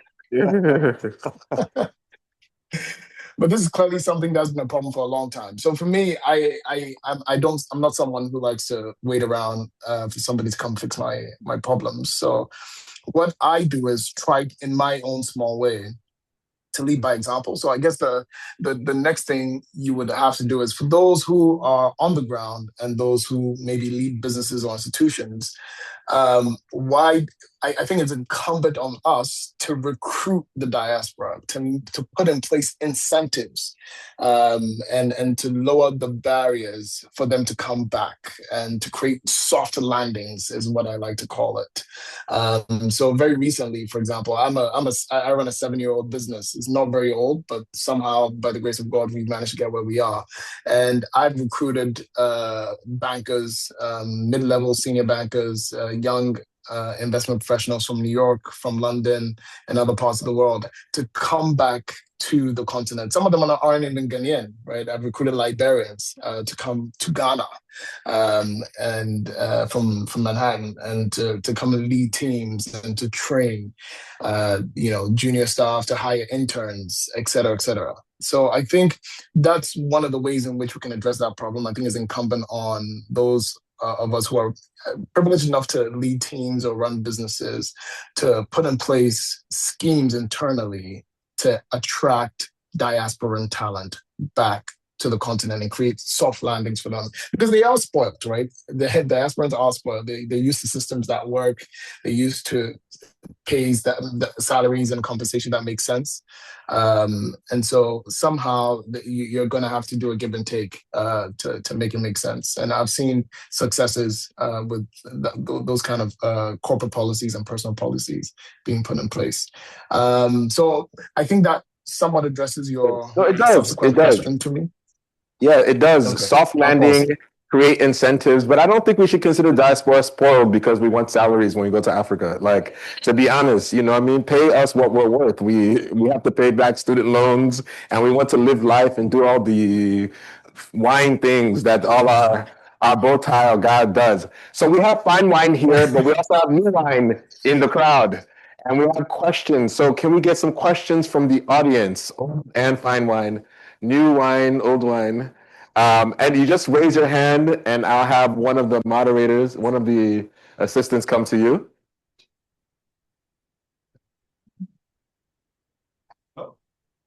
In the front, we have one question. We have the second question. Please, sir. Yes, okay. Good. I have two comments. And if you can introduce yourself before you. Yes, I'm Fred Bordu. I'm the patron for the DAPSCA. So, and also member of the African Initiative. Our boss over there. So I have two comments. So, Professor Aluko, you mentioned about the retention, and as of now in Ghana, since 2024, up to now, over 40,000 nurses have passed out, but they haven't been posted. They are still around. Some are trying to go into nails, parlor, profession and hairdressing, etc. 40,000 almost. They are not posted. Number two, I think the issue of education, which TT mentioned, And I asked the previous panel about the role of tradition and culture in our development. Now, presently, the discipline that we used to have when we were young in the 60s, 70s, is all vanished. There's no discipline, tradition in the family. So any kid getting up can do anything that she or he likes. I mean, when I go to Ghana, I'm from Ghana originally. When I go to Ghana, I go to the villages. That's where you see things happening. Okay? That traditional discipline that our fathers gave us, my dad and mom were not educated, zero education. But what brought us up is the discipline. Okay? If he sees money with you, where did you get that money? Explain where you got the money from. So the issue of bribery and all those things it wasn't even in your mind, because you have to account for any password that's on you. So that is where I think the issue is really coming from. Our traditions are being bombarded by the Western world influence. I think that is a problem now. And two, lastly, the comment you made from Posaluko, the issue of herbal medicine, where has it gone? In general, herbal medicine. Okay. Some of our parents are having their health issues. My grandfather do up to 110. He never took paracetamol or ibuprofen, but he grew up to 110. So just maybe that comment to help. Thank you. Where is my guy okay, there he is. Can we go to this lady right there? And then you'll be number 3. Okay, so hi, my name is Rahad Ali. I'm an undergraduate student at Duke. And so my question is geared at Jude, but any of the panelists can also chime in. As a CEO of a diversified investment group, how do you evaluate opportunities in high-risk regions? More specifically, like what metrics do you use beyond just financial returns and profit? And how do you structure investments to mitigate risks like political or regulatory instability in Africa? Jude, I hope you got all that. Okay, very good. Thank you so much for that question. Okay, thank you. And we'll have the third question here. Hello, my name is Patrick. I think my question is to all of you guys, but it's refreshing to hear that Jude mentioned he's actually employing people from diaspora. Because, when you come to, for instance, the US to do MBA and you talk to friends in other top schools, I think the concern really is about whether to go back to Africa or not. My concern to panelists is basically that, does Africa have the actual culture and then infrastructure available to actually contain people that actually sort of educates from the diaspora? Thank you so much. And I don't know if we should answer this round or do all of them together because of time. Can you raise your hand if you have a question? I have 1, 2. Let's get to 5. Let's get to 2, 5, and we'll do the answers to all of this so we can, for time. Hi, my name is Patty Kamara, second-year MBA student. I wanted to ask, there was a comment around, Western leadership styles and that not translating back. I myself being someone who was likely trained in those same Western leadership styles, but going into my field post-MBA, I wanted to know what sort of things we should be looking out for as we're going back into the workforce if we have that mindset of one day we want to work on the continent. And then as kind of a second question, is it more around styles, leadership styles, or is it like a deeper maybe misunderstanding as sort of the cultural point that's been touched on? Thank you so much. And I think we had a last question right here. All the people who are deliberating there, can you help me get there we go. Thank you. I'm Jean Adomfe. So I'm an MD MBA. I'm an ophthalmology resident at Duke as well. So I am continuing the theme of soft landings. I was actually born here. My family is from Ghana. But for me, I know there's a desire amongst foreign-born Africans to return, and then even the ones who just were educated here as well. But some of my friends have expressed frustration when they've returned to the motherland, but almost at the systemic or social level. So it's difficult for them to just move around and to do some of the things that they're used to doing. So for instance, if you want to get your nails done in Ghana, you can get your nails done, but it's hard to find a place that is reputable, if that makes sense. Maybe the sanitation isn't there the way that you would expect, and just some of these finer details that they're used to in the West are not there. And I guess I'm wondering how you've been able to overcome some of these issues with your transplants, and if you think that our African societies need more of a systemic cultural shift before we would see more people coming back. Yes, thank you so much for that question. We will get your nails done next time you go to Ghana.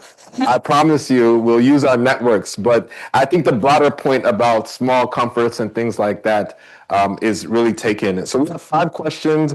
I'm going to start with Dr. Luco. Any of the 5 questions that you want to take, we have ones about herbal medicine, political governance, ones around, the look and style of transitioning back to Africa, et cetera, like that. I'll take the herbal medicine. That's easy. The others can address the heavier questions. Good question. Now, I look at it in 2 contexts. You said, what has happened to herbal medicine? Before Western medicine, people were treating themselves on the continent, albeit using ingredients that were maybe not scientifically tested, but were tested through experience. That's one point. What has happened? Now, a couple of things have happened. Herbal medicine has now been labeled as traditional alternative medicine. Now, only focus on the alternative. The West has labeled it alternative medicine, so it is branding it in an inferior manner. It is not the real thing. So the context of that also influences people on the continent. We need to understand also that for pharmaceutical manufacturing, a large percentage of the raw materials come from the African continent. So what we contribute the raw materials, and this is a broken record story. We contribute the raw materials, but we receive nothing from the supply chain from the actual products. Okay. So there's the downstream opportunity for how we can now refine, define, and create strategy and own our products that's scientifically proven that can be utilized globally and benefit locally. There's an opportunity there. The question is, how is it capitalized? How is it funded? What kind of supply chains are built? What kind of trust factors, both locally and internationally, that will engender foreign direct investments or even local investments to build the industry? Okay, thank you so much. I'm going to go to Jude next because there was a name question to you. The second question concerning political risk, et cetera. What are your thoughts, Jude, on that and any of the other 4 questions? I'll probably spend a couple of seconds on the risk question and tackle one more, and then I'll hand it over to the more experienced co-panelists. So on political risk, I hardly look at political risk because it's a bit perverse to look at political risk when you actually live in the country. So we tend mostly when we invest, and I have to caveat that it's hard to answer your question with one broad brush sort of response because we are multi-asset investor across public markets and private markets. So each allocation or each asset class demands a different framework for evaluating risk and evaluating the investment opportunity. What I will say, though, is currency risk is probably one of the biggest things we look at because of historic devaluation of local currencies. And so we only invest as a firm in markets on the continent that have very high margin dollarized return profiles. And in doing so, because we are sort of hard currency investors, we minimize our downside currency risk that we're taking. And, should there be sort of inflation or any kind of movement macroeconomic wise, the high margin nature of the business should cushion us so that on a risk adjusted basis, year on year, you're doing at least 12 to 15% returns. Political risk, we don't look at that so much, except when we are looking at more volatile economies like Congo. And sorry, I don't mean to name call, but when we are looking at the more vanilla territories, we tend to not really consider political risk. And finally, on the question, does Africa have what it takes to contain diasporans? And I say absolutely yes, but Africa is not homogenous. There's different parts, even within the same country, that offer different levels of comfort and soft landing, so to speak. So you would have to be handheld into the right opportunity that makes sense for you. But I would say absolutely, Africa definitely can contain the diasporans. Thank you so much, Jude. And you didn't offend Congo. There's two Congos, so they don't know which one you're talking about. You know what I mean? So let's think about the other direction. But really appreciate your comments right there. Auntie Titi, do you want to take some of the remaining questions concerning either soft landing or what they're looking for in terms of style or et cetera? Anything from the fact spoke to you? Yeah, so I can talk about a little bit about the leadership styles because I had made that comment, and maybe I'll take a little laugh at the nails question because I do like getting a good set of nails, but I think you can get that done at least in Lagos. So on the leadership styles, I think a lot of the Western models, which is, again, I'm speaking more from like the US business schools, right? I went to Kellogg, you guys are at Duke. There is a premium based on maximizing shareholder value. At the end of the day, the US is a capitalist system. A lot of it is around maximizing shareholder value. There's some ESG sprinkled in, but at the end of the day, as the CEO, you're told, look at your stakeholders, your board, your shareholders are your number one stakeholder. Then you have your board, and you got to stay, on the good side of your government. And then, employees, try your best, right? But at the end of the day, you're solving for maximizing shareholder value. You're solving for quarterly returns, and you're solving for, having a nice track record and share price growth and all those things. Now, not to say that those things are not important. I just think if I think more broadly into a more holistic communal leadership model, which is, Africa is much more communal than the US. Yeah, shareholder value matters, but you're going to need to pay a lot more attention to broader stakeholder groups. If you're a leader who's driving a sustainable business in Africa, you're going to spend a whole lot of time managing government relations. You're going to spend a whole lot of time developing relationships with all your supply chain, not just the person who's head of supply chain, but you're going to spend a lot of time understanding your vendors and their relationships and how that plays with the different governments. You're going to spend a whole lot more time making sure you understand actually some of that employee-based stuff beyond just basic salary. You're going to be worrying about their safety and transportation and all these things that in the US is just like, what's the minimum? What's your hourly wage? What's your wage levels and benefits? And you kind of move on, right? And I'm simplifying it. But my point is, I think there are a lot more things to consider in a much more communal kind of whole systems. Because as the employer, you are solving a little bit more for the whole entity versus in the US where, you pay a good wage and then the employees just take care of themselves, right? They have 401ks or not, they retire or not. You can fire them when you need to fire them, unfortunately, and move on. I think it's a little bit more nuanced in other parts of the world, and definitely I think more nuanced in Africa. So if you're going to be a leader in Africa, you've got to think, I think, much more resilient, much more systems, and much more the whole community and a broader set of stakeholders than maximizing shareholder value. And then in terms of soft landings, look, I do think that it's all relative to what your opportunities are. And I think there are great communities in all parts of Africa. You just have to have a network. I think it's really hard to just go and be dropped in and not a network. If you have a good network, they'll tell you where to go to get your nails done. Because, if you see, I speak more from West Africa and maybe South Africa. They've got all the fly stuff as well, like we have in Chicago, or in fact, definitely more than you have in Raleigh. I can tell you that. Lagos has more fly stuff than you have in Raleigh. You just got to know where to go, right? And then you also really, though, have to know what you're solving for.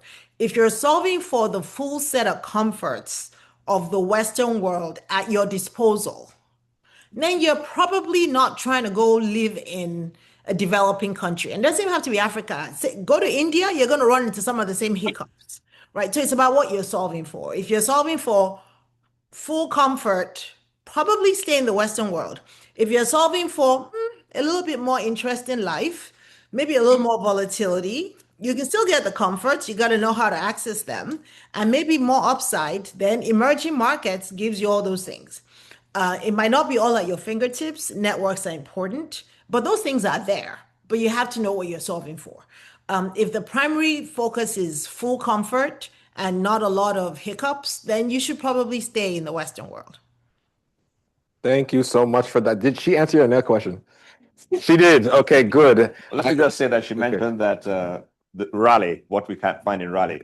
You have a defender between Raleigh and Durham. I just want to remind you that Duke is in Durham. Durham, okay, Durham, Durham, Raleigh, Lagos will take any of those any day. anything. I got you. Look, I don't want to. Let's not put Duke versus UNCA and Raleigh. The take is well taken. I'm someone who before I moved to Nigeria, I was living in Nigeria for a decade before I moved back here, and I can just emphasize the importance of networks. So like as soon as I got to Nigeria and I was an advisor to a governor, I joined the World Economic Forum Abuja Global Shapers. I'm not sure if people even know that exists. That's how I met Tenny, who's one of the organizers here of both Global Shapers as part of the World Economic Forum.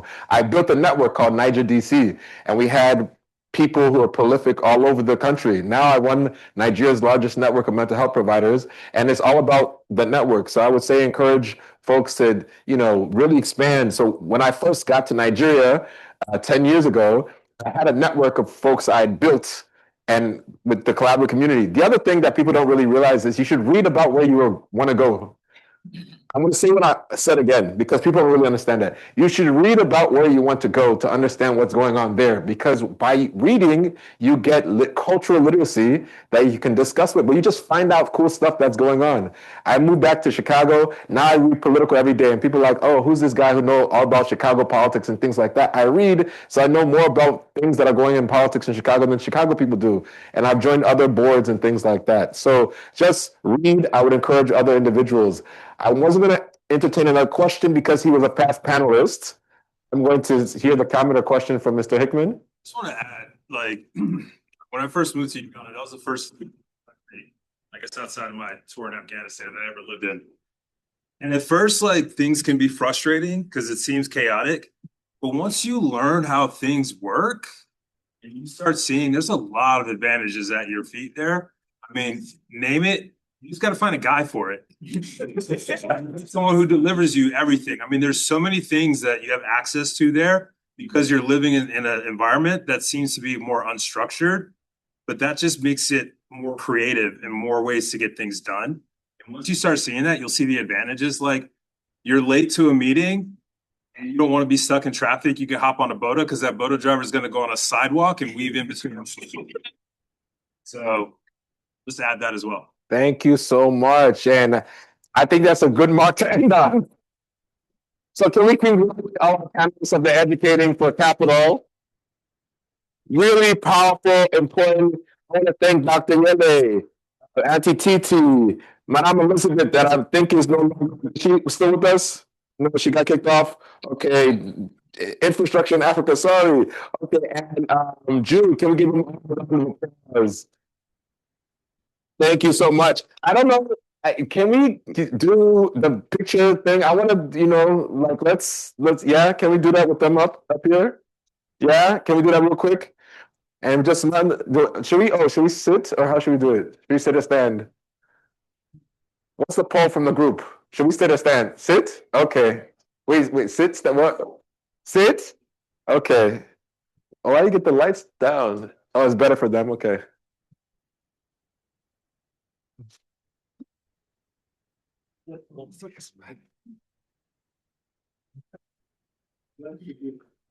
He wants to see our faces. Yeah. It's not really. Compromise one.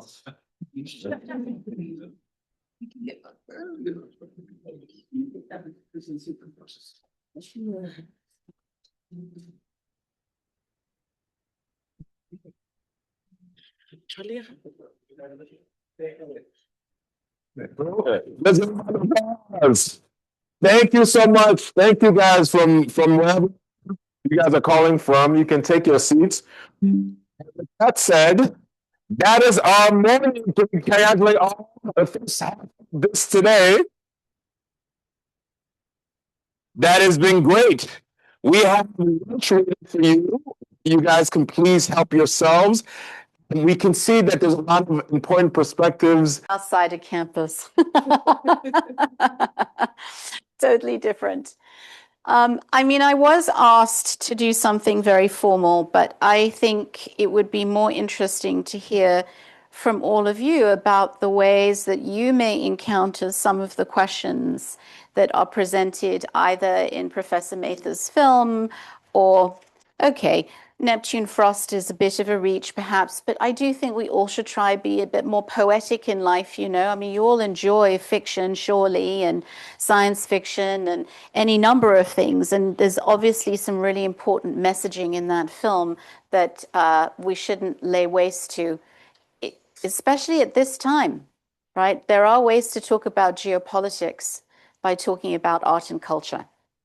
Yes. And I think someone's supposed to have a roving mic, or am I supposed to have the roving mic? You have it? Okay, lovely. So there's a question over here.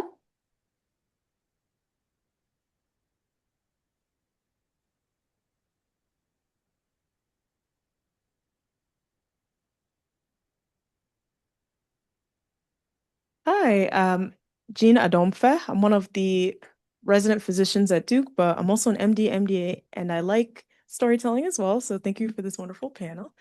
I actually have a question for Mr. Osu Ansah. So you mentioned that you were able to turn around the perception of epiteshi, but my parents are from Ghana. And I've noticed that we have this perception that a lot of our traditional things aren't as good as the Western versions. So like my parents, they don't like shea butter. They feel like it's also the poor man's like moisturizer. And I'm just wondering, it seems very strong, and even the smell of it, they don't like it. I'm wondering how you were able to, you've touched on it, that you were just brave enough to put forth the story that this is an elegant beverage, but how did you kind of break down that mental barrier that I imagine people had? Thank you very much. Yeah, very good question. Yes, the perception is everything, isn't it? But of course, perception can always be redefined, and that comes through education and awareness. And of course, it is a fact that over the years, through the manipulation of media, both local and international, I mean, we also have our misconceptions and misperceptions here in Ghana amongst ourselves, let alone across the digital divide. So it's how do you build a reshaped perceptions? It comes through a process of introducing, more clarity to what essentially does exist. So to answer your question from basic principles, we had this product, Akweteshi. Growing up as a party animal, I was made available to a whole array of different different objects, within the alcohol spectrum. Because and whiskeys and what have you. Now, Akweteshi, fortunately, I did live in a community where behind, the rubbish dump, there was a small store that sold Akweteshi, and I had the occasion to indulge. And, down the line, I was like, how come this is made in Ghana, but yet it's not on the shelves of every nice plush hotel here in Accra, the capital? And so that got me thinking, that something is wrong somewhere, and then when you look into the whole supply chain of the alcohol industry and you realize the manipulations, the cartels that control, the entire value chain of the alcohol industry, you realize that no, we were missing. Ghana is missing somewhere. So it became a question of, first and foremost, providing availability of the subject matter, in this case it's alcohol, but it could be shea butter as well. There's a reason why shea butter has become half a what is that? It's about a $200 billion industry right now. People all over the world are chasing shea butter. All the big commercial, names in the cosmetics industry are running after shea butter. I don't think we can barely have enough supply for the global demand. And that came about through what? Through a painstaking process of introducing shea butter into the world, step by step. And it took artisans, it took small scale producers, etc., to actually painstakingly, over personal individual flights, bring in buckets and wraps of shea butter into the United States and hawking them on the streets of Harlem, etc. And bit by bit, it grew. Same thing as black soap, made from plantain, and banana. So it's a painstaking process, but eventually believing in it. I mean, how can you make a mistake by putting shea butter on your body? I mean, you have the finest skin ever. It's only now that people know that, but it took time for that education to, be brought forth.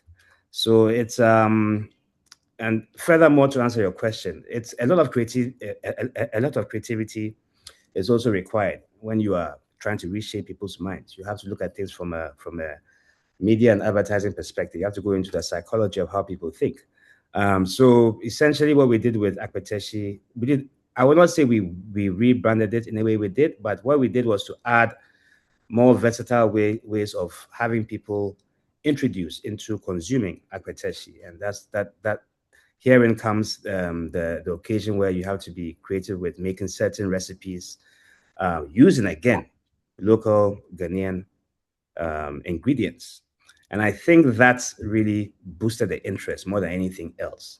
So when you are combining sobolo, bissap, hibiscus, ginger, Ethiopian pepper together with pepper and different spices, it becomes more interesting. And then you could say as luck will have it, but I think it's a natural trajectory of things. When you are showering yourself with God's gift of nature, which is organic spices and what have you, you are then opening the door and the pathway towards health and vitality. So it has also become, some of our products has become synonymous with health and wellness, maybe by accident, but I think, if I won't take much time. Thank you. Questions? Go ahead.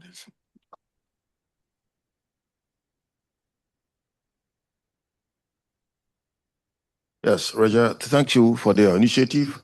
I guess you're mixing Akpeteshi with cocktail, which probably sound more Western, I guess. But the original use of Akpeteshi, as I knew, and people like Baffa Koto, who were very rich, could buy cognac cendres, were using Akpeteshi as bitter sauce. So they were putting on roots of trees and that stuff. And the guy lived up to over 100 years because he was sort of combining the Akpeteshi with the traditional, maybe medicine sauce and that stuff. Are you thinking that direction, or you think the cocktail is enough for you? Fantastic observation. However, if I may differ a bit, yes, Akpeteshi was not drunk solely as a raw alcohol beverage, a raw spirit beverage. And for the purposes of our audience who don't really know, yes, roots and bitters and the barks of certain trees from time immemorial has been infused with Akpeteshi for medicinal purposes, and it could be health and fitness and recreational medicine, all types of health and vitality. So the reason being, the alcohol extracts the medicinal properties from the essential herbs and what have you. And yes, we are already in that direction. The famous liquor shot infusion is an infusion with ginger and 6 other local Ghanaian herbs. So we are already on that pathway. And but however, I would say the making of cocktails is not necessarily a Western thing at all. I mean, we have always been creative in how our alcohol has been consumed. It's just that a lot of people don't know. Can I just make an intervention here, which is to say that the story about the shea butter is a really interesting one because, we've all been, in a way, victim of certain advertising and branding strategies, right? Globally. No one's not implicated in this or not affected by it. But if one were to look at the history of, for example, Unilever, which presumably was suggesting we will provide an alternative to that stinky stuff that your parents don't want to use. Right. You look across the continent and you realize that there are all these products flooding the markets, the local markets, that have these long colonial histories, incredibly racist histories. I mean, if you go and look at the archive of branding and advertising for Unilever, is something, right? Implicating things like you could scrub the black off yourself, this kind of thing, right? So we're all party to this much longer history of products that substituted for things that were already there, right? Which to me is an interesting question as it pertains to things like trade relations. Yeah. Why is it that Africa continues to be primarily a raw commodity producing region, economic region, as opposed to being recognized for manufacturing finished goods? It's actually patently not true, but it's the way that the global financial architecture and the architecture of imports and exports, which my colleague over here, Fidel Ebiat, knows a great deal about. She works on the cloth trade in Togo. I mean, these are the kinds of things which to me bring together the question of cultural representations, the kinds of work that Professor Mathers is concerned with the kinds of things that many of you who are MBAs, if you're good MBAs, don't set that other stuff aside, because it's the stuff that makes it very powerful not to consume certain things versus consuming other things. Right? And Unilever is just one example. The world is awash in these colonial histories that still have very powerful legacies. And in the present, where we make decisions all the time when we're at home about what's the better thing to have versus the thing that's that local product that we think is kind of inferior. So, I mean, it begs a question, which I think I'm supposed to help us have a conversation about, which is, how do we move beyond these very reductive ideas about where things come from, what's superior to what, right? These are political questions, economic questions, cultural questions, and can't just be dealt with in terms of a business school or accounting spreadsheet, right? Yeah. So I'm leaving the floor open to all of you. You must have some ideas about some of these things, I would imagine. If I may come in. Yeah, Raja. Yes, to add to your point, I think it really starts in terms of creating a more vibrant outlook of what we have and what our stories are. I think a lot of it really starts at home. It starts at with us as Africans, or friends of Africans. It's an issue, and it's really a question of having a sense of ownership, and also being positive about who we are, and be in order, and also being authentic to who we are, what we do, and what we have. And authenticity is something you cannot buy. It's actually the currency of international trade and appeal.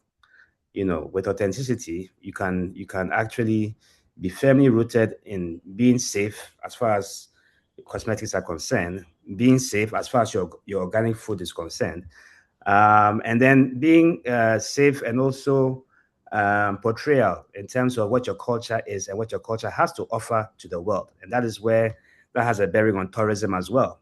Tourism, as you know, is a very valuable commodity export. Yes. And that comes from authenticity, and that comes from believing in oneself, ensuring that you use your soap that is made, locally from plantain leaves, the black soap, for instance, understanding why is more valuable than all, that is which comes from Unilever, etc. There's a reason, and that comes from education. Being proud about what you have involves educating you and your children and yourselves about why the value of what you have. So just to add I won't take much time, but just to add a small story. I remember when I was in boarding school, and some of my classmates were actually applying the black soap, the local traditional black soap, on their skins and marinating this for about 20 minutes before hitting the shower. And that's something my grandmother did not teach me. So I was wondering why. What was the reason?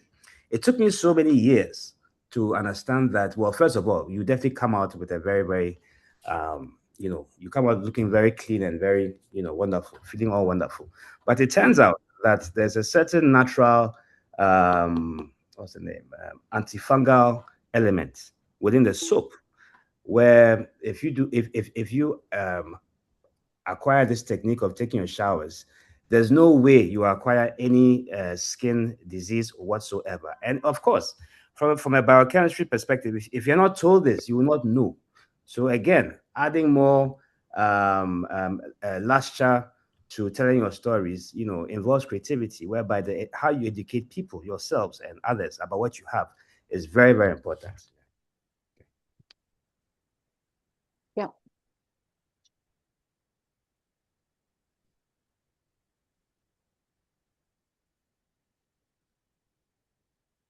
I just wanted to add a comment that also I think communities or people like yourself need to be able to protect your IP, because there's a lot of history about tribal knowledge or names that are being used by Western companies, and so they appropriated it. An example was Amarula, which is a liquor right from South Africa, and I believe someone else tried to get the branding through the Western, and they had to fight, and they won. So I think that's something that we also need to educate people like yourself who are not you, but I'm just saying in general, there needs to be that understanding that what they have, first of all, is worth protecting, and secondly, understand how to protect it as well. Can I shift the conversation a little bit? I actually want to ask Professor Mathers a question about contextualizing a little bit the film project and answering the question about how it is that global audiences or just global actors end up influencing how a story is told.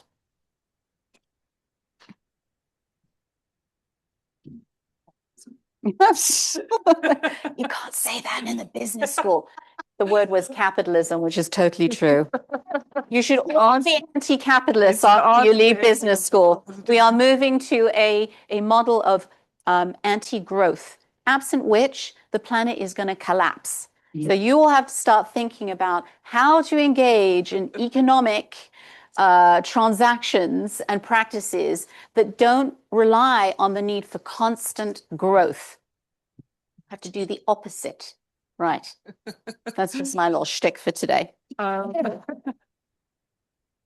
just building on this conversation, though, I think it's fabulous that we are linking stories to material realities, to material culture, to objects that travel with those stories. And, to the, so shea butter is $1 billion industry, but who owns it, right? And what story are they using about Africa to sell it? Because it is used the same, Rooibos, for example, had the same fight, the South African tea, over who gets to own it. And so, of course, there's an obvious answer to that, to your question, right? There are ways that stories travel with objects, stories travel with histories that are controlled by the global northern industry, right? Of both state-based, both culturally based. So I'm trying to make too many linkages here.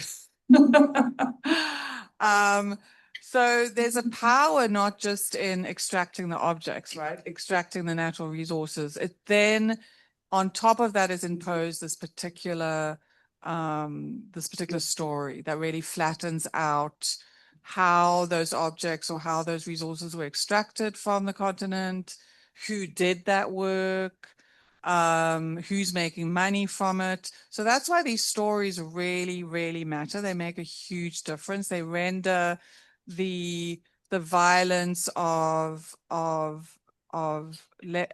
labor is exploited, as we saw in Neptune Frost, which is obviously this wonderful attempt to retell that story, right?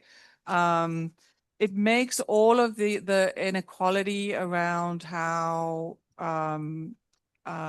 stories are told about Africa invisible, right? It makes all the inequalities invisible. So which is one of the reasons why stories are so important. And I mean, your point about authenticity is so interesting, because really the question is about who decides what is authentic. Who decides what is Africa? Who decides who tells that story? And I did a lot of work with travelers to Southern Africa, and they were always looking for the authentic Africa, right? And you kind of putting it in front of them and like, no, this isn't. This city can't possibly be African.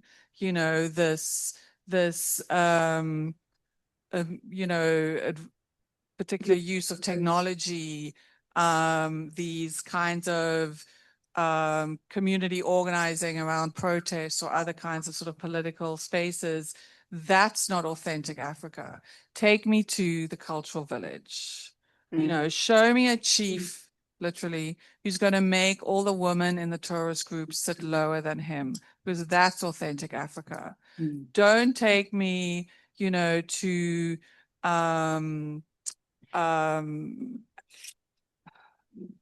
local activist, education, healthcare organizations, because that's not real Africa. And I hear it all the time. And and then there's the other side of it, of course, which is where the lions, where the elephants, that's real Africa.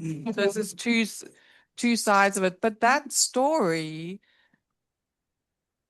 makes it almost impossible then for the people like the makers of films like Neptune Frost, like activists and organizers like Boniface Mwangi, like writers, like the sadly late Binyavanga Wainaina.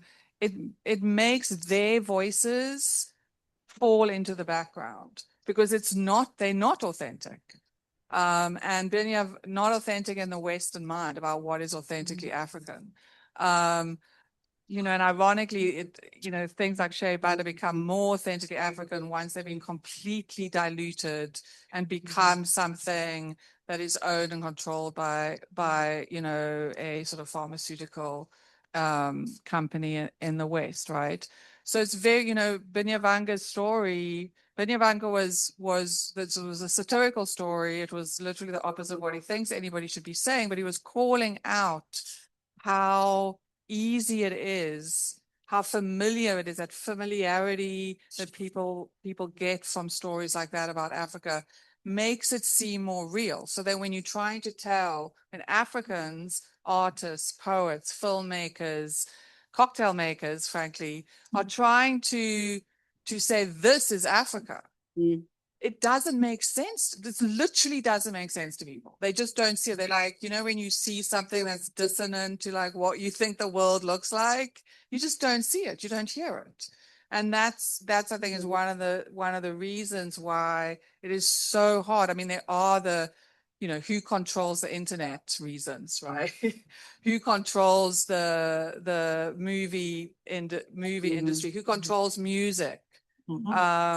There are obviously those like obvious institutional, structural, political reasons why it's so hard for different stories to gain traction. But I think one of them is also, as long as we keep playing that tune, and sometimes we have to if we want to sell something, if we want to like get employed in certain industries, if we want to kind of be heard in Western newspapers or get published as an academic in an African university, you have to play the game. You have to produce a particular kind of music, particular kind of story. as Peter De Campio is saying in that film, as on the other side of it, I have to produce. If I'm going to send my newspaper photographs from Africa, it has to look recognizable to them, because otherwise people are going to go, well, this isn't real. This isn't the real story. So I think it's those things combined. We have about 5 more minutes because we did start 10 minutes late, and we were told we had a 65-minute panel session. So I am timekeeping. Well, from what I was following, those are all amazing points. But my question is, so we want to keep the authenticity within the continent, and we have people who have that authenticity. Now, the question is, how are we going to preserve it in places where there is no access? I'm a Duke. I'm aware of these situations, and I'm learning from scholars like yourselves. But there's places where people don't actually even know that the Western world is being infused into our culture. There's rural areas where when children see what's on the TV and they're like, oh, that's cool, and that's what's happening, but they don't really know how it's affecting the culture itself. And since you're looking at it from a perspective of long-term authenticity, we just don't want it to be now. We want it to be long-term. How are we going to take actionable goals to make sure that the young ones that already still have that authenticity 50, 60 years from now still preserve them, despite that the Western world has been infused in our culture, our media? It's like what's trending and what's said to be the normal and the standard. Can we take just one other question? This gentleman in the front had a question, and maybe group them, and then we can see if we can respond. Yeah, I guess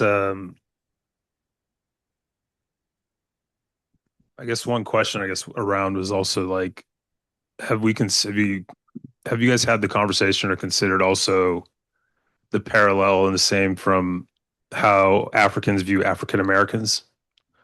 Because that's one that I've picked up on significantly while spending a lot of time over there. And a lot of that is through a very filtered lens as well, about our culture, how our culture is designed or defined, et cetera. And I guess with that, it's about all the sort of cross-cultural experience, because a similar thing for her is what she's talking about is preserving culture, which is something that now you see white people in America trying to preserve their culture.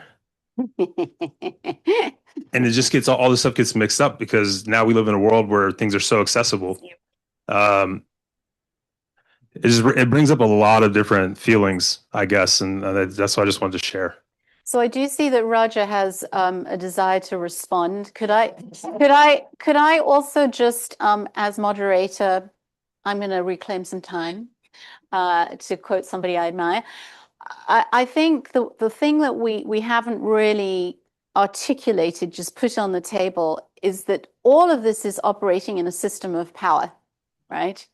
And some people are more powerful than other people, and some forces are dominant or hegemonic. So that means the answer to the question is not uniformly the same within the field of power, right? I'm a little nervous about the term authenticity, honestly, because I think, as Professor Mathers has suggested, that can be hijacked for certain political projects, right? In the way that you flip over your Apple computer and it says in small print on the back, designed in California, assembled in China. Okay. So the brains are in California, and there are people in factories just following the instructions elsewhere, and that really needs unpacking, because there's a whole question about why did the United States choose to offshore all of its production capacity beginning in the 1970s? Another story for another day. But all of these things have to be very carefully understood in terms of the geopolitics, in terms of fields of power, and so on. It's Kathy, right? Is it Catherine? Okay. I didn't quite recognize you for a minute, but I recognize the voice. I mean, I would just briefly say that culture also should not be fossilized or essentialized. Culture is a moving target to the degree that anthropologists don't really use the culture concept anymore. We talk a lot more about economics and materiality.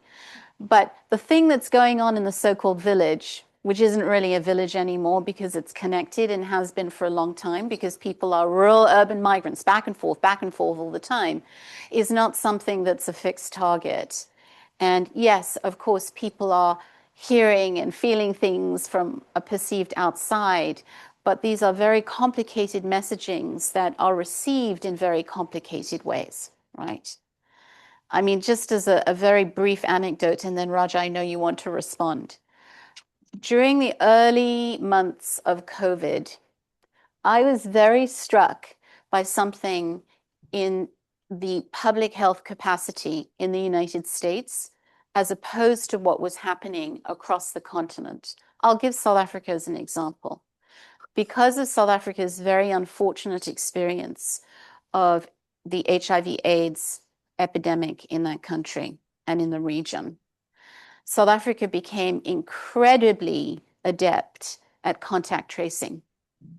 At the beginning of the COVID-19 pandemic, South Africa had something on the order of hundreds of times the capacity for contact tracing than the United States. Okay, that's one example. Another example would be the degree to which the state of Massachusetts adopted the public health protocols that had been rolled out in Sierra Leone, right? Because those were more effective. These, of course, in some ways are triumphalist stories, but it's just to say there's so many ways that one can flip the narrative if one is attentive to the details of the thing that is not fixed, right? I'll shut up. Raja. Raja, it's your turn. You wanted to say Thank something. you. Thank you. Very. Yes. In contributing to the understanding of what we do next, I wanted to come in because there's one element which I think tackles the two questions of the two members of the audience. Never has there come a time when we need to really emphasize more, more than ever, because as you were saying, cultural is very dynamic. It's not static. And no matter what we do, we are in a trajectory of, an ascension, a geometric ascension in the change and evolution of our cultural systems globally. And so for that reason, and another reason alone, we need to really invest in education and the preservation of knowledge.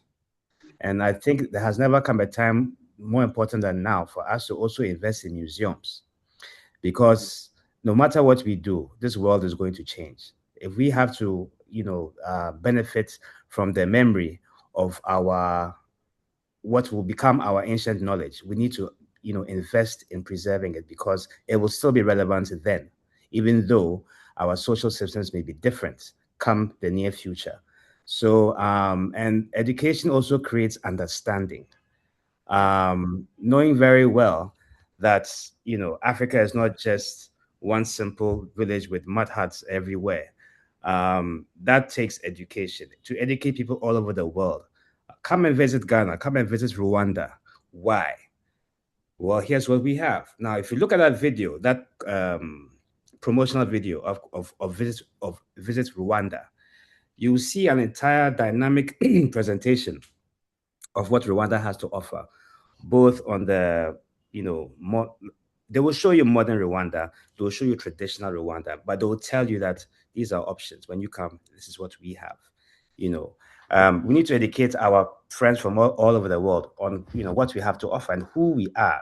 And it all begins by we defining to ourselves and knowing ourselves about who we are and what we have to offer. And to the gentleman who was talking about how do we how do Africans perceive African Americans? Very, very important points. And it's the sooner we tackle that, the better, because again, it comes with education. Are we teaching our children in our schools, both in Africa and in the United States? Are we teaching our kids about, the history of enslaved Africans and how it took place, what happened, what transpired, and the effects of that upon us in both parts of the globe, in both parts of the world? This comes with education, because education will create the understanding of what needs to be understood, in terms of the dynamics of economics, how this impacted upon us economically, socially, etc. Education is the key. And unfortunately, here in Ghana, for instance, there is very little education on what happened during the slave trade and the after effects of the slave trade, both here and there. There's very, very little written in the textbooks, because of course, if your books are written by Macmillan and what have you, and the content also, then this is what we have. Thank you. Can I give Professor Mathers the last word? Yeah, go for it. I mean, you can make it short and sweet, but yeah.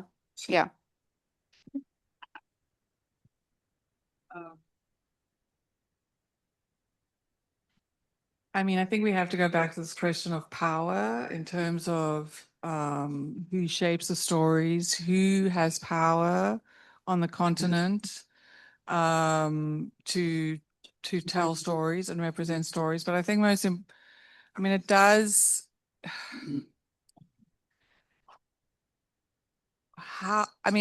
To go back to Roger's point, that a lot of this has to sit, on one hand, it has to sit with people on the continent, right? To tell these stories, to make these movies, to create the art, to build certain kinds of relationships, right? But other things have to change as well. There has to be a struggle. There has to be this fight over about power, not about culture, right? Not about stories, not about media. Because if we don't listen to each other, and I think that's back to that point about trusting that our stories matter, that our creativity matters, that our industry matters, and believing in that. So that shift, which I think does require different kinds of education, different kinds of community building and political building, is sort of one of the, that's the, the thing that can seem so difficult. But I think it's getting harder and harder, I think, for there to be a single narrative about Africa. And that's, we're in a very interesting moment. And I've said in a sort of a different context that in some ways, some of the things that are happening in the United States, especially around cancellations of aid and other kinds of, and basically this, like, we don't give a damn about anywhere else in the world. That might be the best thing. It's scary right now. I think I know many people in South Africa, especially who trying to run health clinics that no longer have funding and medications. But I'm super hopeful about this moment in a strange way, because I think that it might just be the time for the continent to go, hey, why the hell have we been letting these people control our lives and our worlds and our industries and our schools and our creativity? Because this is an opportunity, I think, no matter how bad it can seem, and certainly is to some degree for many people on the ground. But this is like a serious opportunity, I think, for the continent. And on that note, thanks to all, and thanks to my fellow participants on this panel.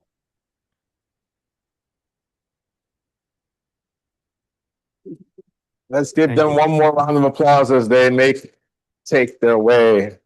Good job, guys. You ended it on very controversial. Oh, we're gonna do pictures, right? Did you do the pictures of them? No.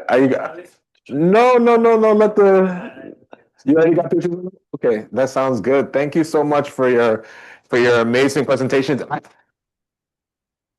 I'm just thinking, like, you ended the conversation on such a controversial point that this is a great opportunity given the aid cancellations. I was like, oh, okay,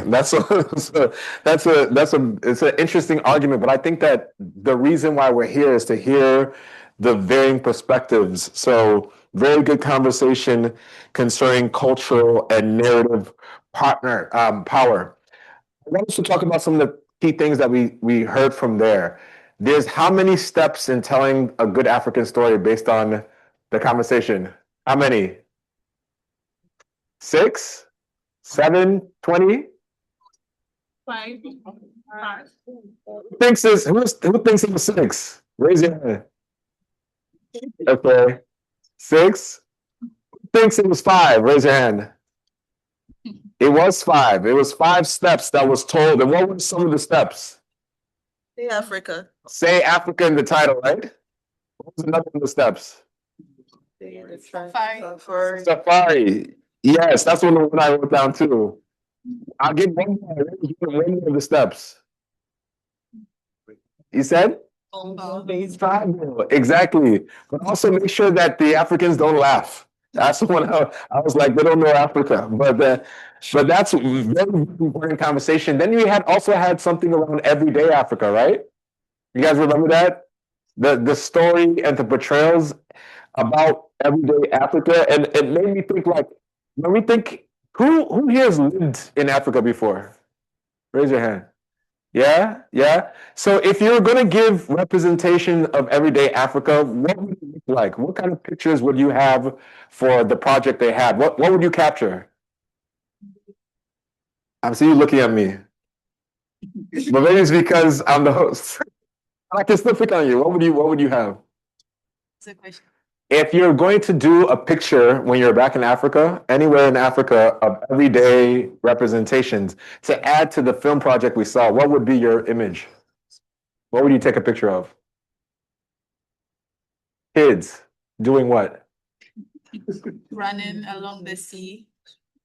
Running seashore. Very amazing. My guy in the back, yeah. People getting street food. People getting street food. A certain type of food? Watch it. Call them out. Okay, please. After this, you'll bring some. I want some. What's up? Hit the market, since that's a core part of how we, a lot of folks make money and a lot of folks interact at the market. Amazing. It's one of the first things I do, especially when I'm back in Nigeria. Like, I go to a market, like, get fabrics like this because I want to make them and bring them back here. I saw a couple of people's hands. Yes, madam. You see our outfits just now. I was giving madam. I'll do like a Saturday wedding in Nigeria with Ashwebi. Gele. I'm that kind of thing. I'm there with you. You'll be dancing tonight. There's an after party. I see. Do you have your hand up? Of course. Yeah, what's up? What would you do? You said what? Morning service. Morning service. Man, I remember Sunday morning service in my village. In my village, they do the village. Like, I listen, I hear Igbo, but that village Igbo in the Sunday service, I'll be like, man, I need this translation to get to God. I need to hear it. But I really want us to hear that conversation and to situate it, because the next discussion we're going to have is a conversation. It's us as peers discussing our ideas, our concepts, our stories. We're going to have a town hall, playbook, talk, work with, and building in the United States. And it's supposed to be personal. So it's supposed to be us giving insights as we react to some of the speakers who will kind of be sending the tenor of the tone about our culture. And one of the things that we just got from this conversation was that culture should not be fossilized. It's dynamic. It's supposed to be centralized, etc. So I think that instead of us thinking about this top down, let's think about the narratives that we create and our stories, and let's center us in this important part of the conversation. And so to help guide us, we actually have 2 speakers here for today. We have Ray unfortunately, that is on the flyer but could not be here, Amade, who had a personal emergency. But we have two individuals. Actually, I have the bio of one on my phone here that I'll introduce. One of the individuals' names is Alex. Sorry, he is.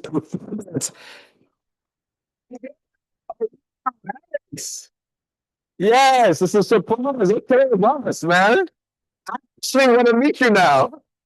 After the reaction, Alex, how you doing? This is what I'm talking about. Yes, you.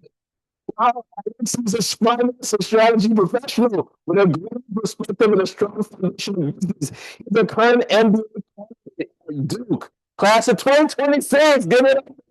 Yeah. He serves as the co-president of the Business African Club. Alex, man, I want to. Ghana has began his career in Ghana with Deloitte as a tax consultant advising diverse clients. He later joined KPMG Ghana and KPMG.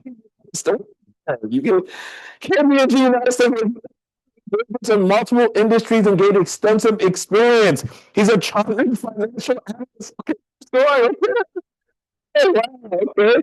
John Holman holds an ACCA and CPA certification. I don't know what the ACCA is, but it sounds impressive. What is that one? Ha! International, not even domestic shot. International. Okay, and he's passionate about mentoring young people, direction, and realize their full potential. One more time for Alex. Your very own Alex. And then Tyson, did I say that right? Not Shane. Okay, the T is silent. Thank you. Who is yes? A Fuqua School of Business MBA alumnus who has navigated and delivered career path from consulting at BCG to roles in tech while simultaneously building state portfolio environment. His journey reflects what intentional asset building looks like alongside a demanding corporate career.